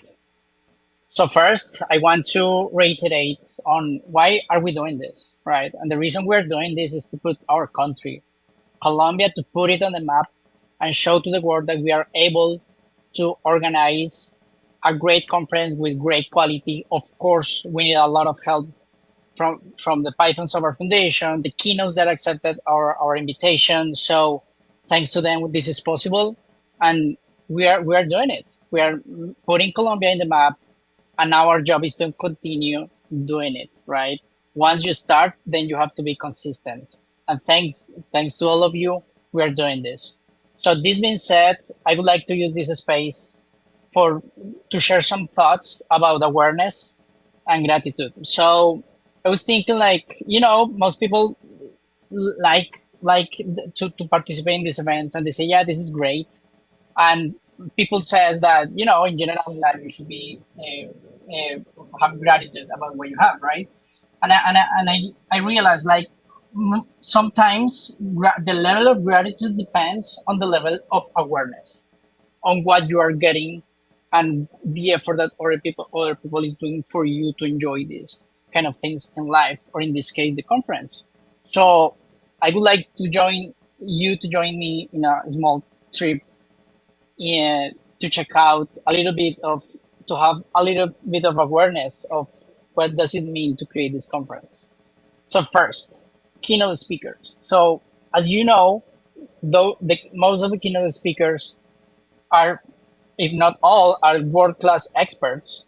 They are consultants, they are CEOs, director, architects, principal engineers, and the list continues. And they dedicate 5, 10, even more hours to prepare this content, this world-class content for all of us to see, to share, to give it a thought. And thanks to them, we are learning, and we are knowing new stuff. So these are very, very big effort. Not to mention travel from another country, come here. Some flights are 6 hours, 8 hours, 10 hours. So it's a big effort to go to another place, give a talk, enjoy a couple days, and then get back to your talk, to continue with your companies and so on. So I think it's great to have this awareness and the big effort that this represents for every keynote speaker to accept our invite with months of anticipation. We coordinate the tickets, we go pick them up. The team does that. We record them, and there are many other activities that are in background. So it's amazing the huge effort that the keynote speaker have to go through to make this possible. Yeah. So this is the first element of awareness that I would like to share with you. That thanks to them, this is possible. The second piece on this gratitude and awareness piece is the speakers, the big effort that they do to take the time to prepare a proposal. They don't know if they're going to be accepted or not. They see that we open the call for proposals, and they are giving it a shot and see how it goes, right?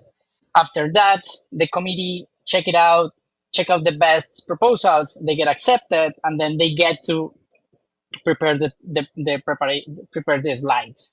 Could be 5 hours, 10 hours, or even more. And some of them, they say, okay, you know what? My main language is Spanish, but I like the challenge. I'm going to give it a shot to do it in English. So more people in the world can listen to my voice and listen what I have to say, and to share this knowledge. This is an impressive way to get out of the comfort zone. And this is something that we are super thankful with the speakers to do it, to give it a shot, to share with the world.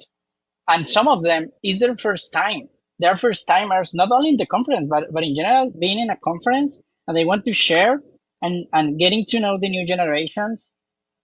we're thrilled of seeing this dynamic, and we are fully aware and wanted to share with you what it means to be a speaker, to be accepted. You have to send emails with your ticket confirmation, also with ping with guidelines and so on. So there is a lot of effort, as one of the sponsors mentioned. There is a lot happening in the backstage, so all of you can enjoy this experience. So this is the second piece that I wanted to share some awareness on what is going on in regards to speakers. The third part is, thanks to the keynotes and thanks to the speakers, we get attention to have attendees. So we get their attention, they buy the ticket and they come, right? So they also invest, they purchase the ticket, and they don't, it's not only a monetary investment, it's also time investment. It's time that you can spend with your family, with your loved ones, with your pets, hanging around, going to a park. But no, those attendees invest their time and their money to be with us, to share, to learn from the keynotes, to learn from the speakers, to get together, eating some nice food and enjoying and getting to know other people. So this is also a very important effort that we should be grateful that the attendees, thanks to you, with this conference is happening. The other piece that I would like to share some thoughts about the effort that this represents, and being aware and then be grateful, is the sponsors. So the sponsors is interesting because some people might think that is money, and of course it's a big part of it. But think of it, having a company and saying, you know what, I'm going to set an important part of my budget for this conference. As you know, there are sponsors that are big companies, some others are small, are foundations, some others are local, independent. And they say, you know what, we trust the organizers, the volunteers, and the collaborators. We trust them, we agree with their vision, and we want to support it. So they decide that, in some cases, many months before we enjoy the conference. So many months they decide to set a budget to support the conference. And this is just the first step. After that, the dancing begins. What I mean by that? I mean, the efforts on, okay, I want to put a stand. So what kind of a stand do you want? Okay, what do you have in mind? Do you need transportation for it? Are there any going to be, how many people will be there? Are there going to be any rotations and so on? So all of that is happening before we get to enjoy the conference. Not to mention that the sponsors also, they take time, they invest time of their teams to prepare workshops, as some of you shared during the morning and in the afternoon. So they prepare the workshops and they say, okay, you know what? Besides investing money on supporting the conference, we also want to support the conference by sharing with attendees knowledge. So we want to share what we have experienced, what we have learned, and share with the attendees. So they also invest in that. And as I mentioned, preparing these kind of workshops or talks could be from 5 hours to 10 hours or even more. So it's something that when you are aware of it, you say, oh my God, yeah, it's not just money, logo, we're done. That is just the tip of the iceberg. And besides the workshop, we have interviews. So as you know, in the past years, we post in YouTube, we interview some of the sponsors and we ask about them. Hey, what is your company doing? How are they doing right now? What are your plans? What are your main challenges in Python, and so on? So that piece is also very important for us to prepare the interviews, to get the person that is going to be interviewed and go to a room and get some professional setup to be recorded. So that there is a lot of effort behind the scenes. And also the social media efforts. So some of them share with us the photos or videos or content that we can share in social media, so they can get visibility that they are supporting the conference, right? So all of this is part of this element that is fundamental for the conference to happen. And the last part but not least important, is the volunteers, the collaborators, and organizers. Right? This is a huge it's a huge effort to put together this conference. And the key part is that all of us, we share a vision that I mentioned earlier, to put Colombia on the map and to keep it there and improve on it, and to give back to our community. Most of the collaborators and organizers are volunteers. They are also developers. They are also data scientists, and they are part of the community. So this is one important message that we say, to give back to our country and to give back to our community, that thanks to them we are able to be where we are. So we share that vision, but also this is amazing that we get to, for example, right now, all the volunteer, the collaborators and organizers, we are just like part-time. So this is not like our main job. It's like something we do after hours, and sometimes we have to accept calls during the day, with sometimes speakers, sometimes with sponsors or keynote, check out emails and so on. And it's fascinating to see the effort that everybody puts to get this through, to get this together, and to deliver the value to all of you and to all of us. Yeah, it's fascinating at the end of the day, see that this is actually happening after many months of not only planning, but also actually executing this conference. And is because of them, right? It's because of those volunteers, collaborators, and organizers that make this possible. And one final thought about this awareness and gratitude is that this conference is, one way to look at it is that it is more than a conference itself. Is let's say it's like an ecosystem, right? It's an ecosystem that are multiple parts are interacting for many months, and the peak that we are experiencing in these 3 days is manifested in the conference, right? So this ecosystem has many interactions, and then we have a peak these 3 days that you are able to enjoy. So it's very nice to see this conference that way. That is an ecosystem that we get to nurture, and we get to continue interacting over and over again. Right now, we have been completing 7 years. So I'm thrilled to be part of this. I'm thrilled of the great team. Part of the team is my family, so it's nice to interact with them as well in this this way in this conference. So I'm closing this journey. So wanted to share with you all what is happening. And when we are aware of that, we can be grateful. We can be grateful of all the experiences, the food, the workshops, the speakers, all of the things that we share and we get to know and learn is thanks to this ecosystem that is able to interact and deliver this value. That being said, I want to share with you some interesting stats about the conference. We're very happy that we get more attendees. It was noticeable. I was writing the letter to the PSF to give you some details. When we apply for a grant, we get to share the reasoning behind it and so on, and we get to analyze the data of the previous years and see the funding and so on, and we get some extra money. And it was clear for us, like the online experience, it was way less interesting for all of you than the on-site. So people might think, what, it's easier to get more people online, everybody from home. It's less inconvenient. But the reality is that it's not about convenience. It's about connection.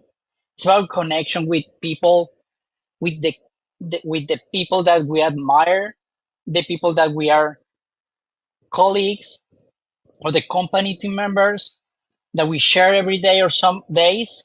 It's about that in-person connection that fulfills our hearts and fulfills that gives a purpose to go every day to the conference, to wake up on a Saturday or a Friday or Sunday that we can be just sleeping until midday.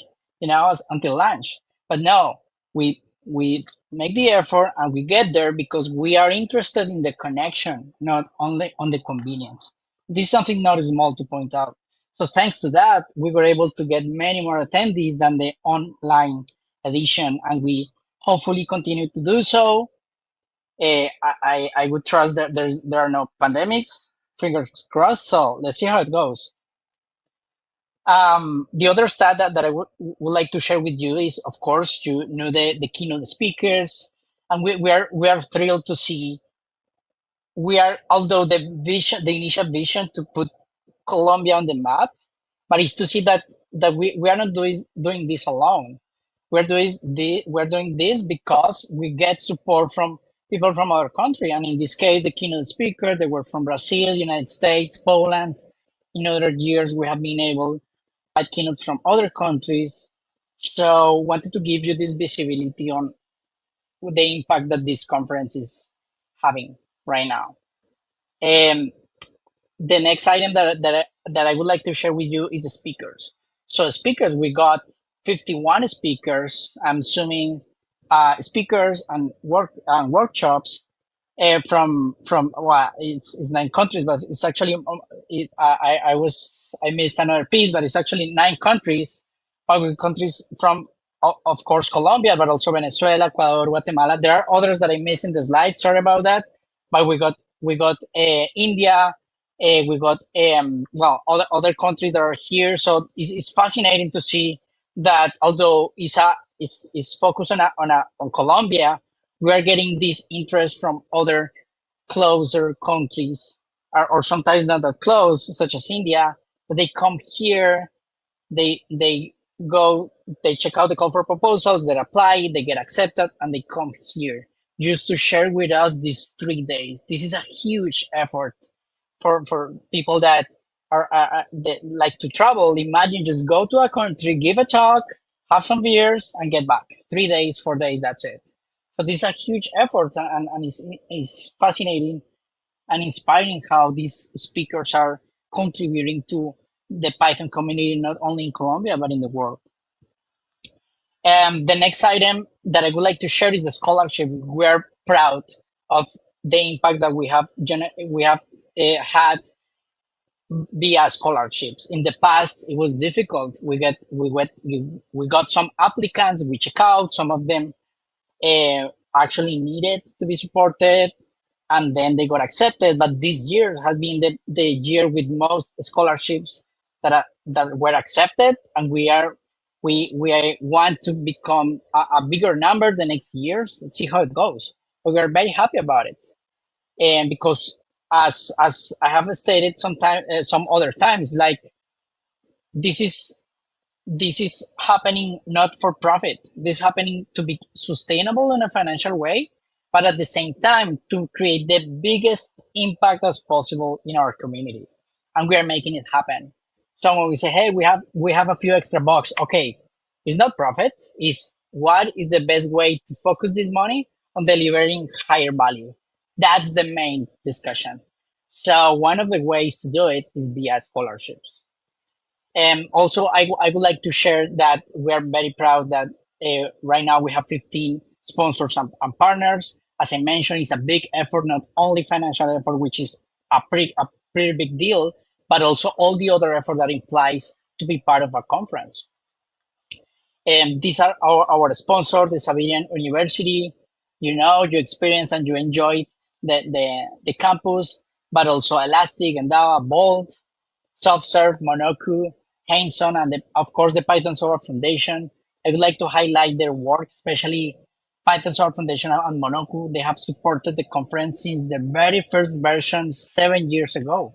In 2017, we were super small. The first time we didn't know it was going to work, and still they saw value and they saw that the vision was aligned with their vision. So thanks to them and to all the sponsors that are still believing in our vision and of course our execution.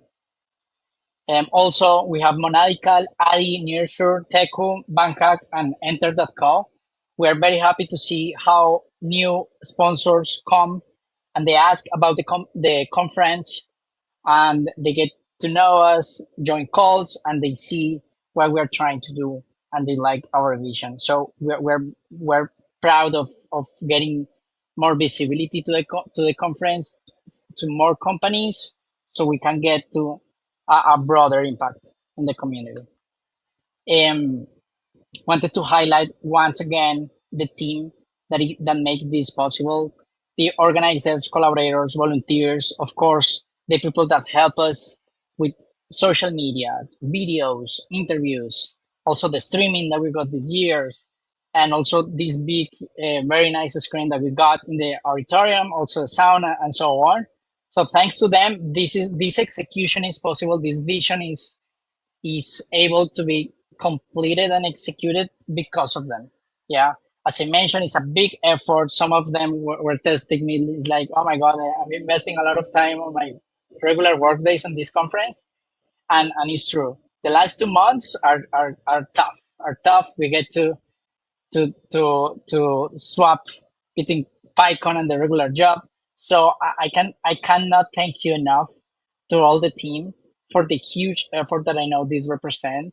But at the same time, I thank you because you not only believe on delivering a conference, but believe in making our country better and to deliver value to the community. I think that's the key element that get this conference going, hopefully for many years. In social media, super invited. I know some of you have been posting heavily on social media. Another post doesn't hurt, so super invited to post in our channels. I just noticed that I missed TikTok. We're small on TikTok, but we're getting to grow it slowly. So I really like this leadership principle, that is that you praise in public, but also you correct in private. So I think the key elements of this conference is that we learn from our mistakes. That is for sure. So to keep that, we highly invite you and encourage you to send you any idea, any feedback, any suggestion that you have. You got our email there. So thanks to you, many things that have been implemented in the last years is because our idea that come from you. As attendees, you notice something, you see point of improvements, and you write about it in a polite way, of course, but you write about it, and thanks to that, we get to learn. Yeah. So this is a very good way to make sure that the next year a conference is even better. I'm almost done, I promise. So, couple invitations. Please stay for the group photo. As you know, we like to take a photo of everybody that is there in the auditorium. You will see the coordination shortly once I finish. And the second piece, please scan this QR code. Actually, some people were asking about it in the WhatsApp group. Where is the next event, like where the closing beers could be in that bar that you can see the Google Maps URL in that QR code. So super invited to scan it. You will be there. Some of you might get some free tickets to get a beer. Some of you not. We'll see. And so yeah, it would be nice to see you there and take some beers and talk more about Python, the community, and some others very nice topics. Last, what is next? So that's the question. And interestingly, the ones that ask about it are the ones that are super tired at the end of the conference and say, oh my God, it was very intense, but let's focus on next year. And this is amazing. This is inspiring to see that. So what is next? We have a nice news for you. So where we got the venue is the Universidad FIT in Medellin, Colombia. So we are super happy about it. It's the first time that we get to confirm the venue for the next year. So we're looking forward to it. We're already working on that. And it would be great to see everybody there and even more people there. And I just can say that we are going to keep working to give you the best conference possible, so you can be proud and can learn a lot about our nice Python programming language. So that's it. Thank you very much.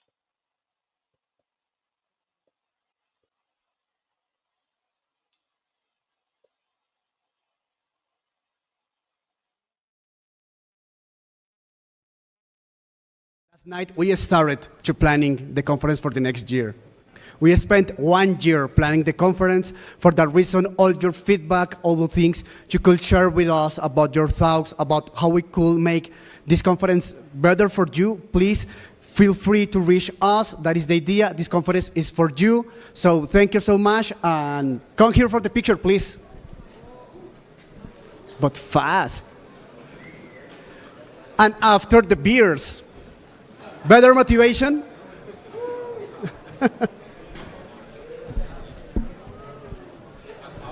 Por favor, todos acá encima de la tarima, acá arriba, arriba, arriba.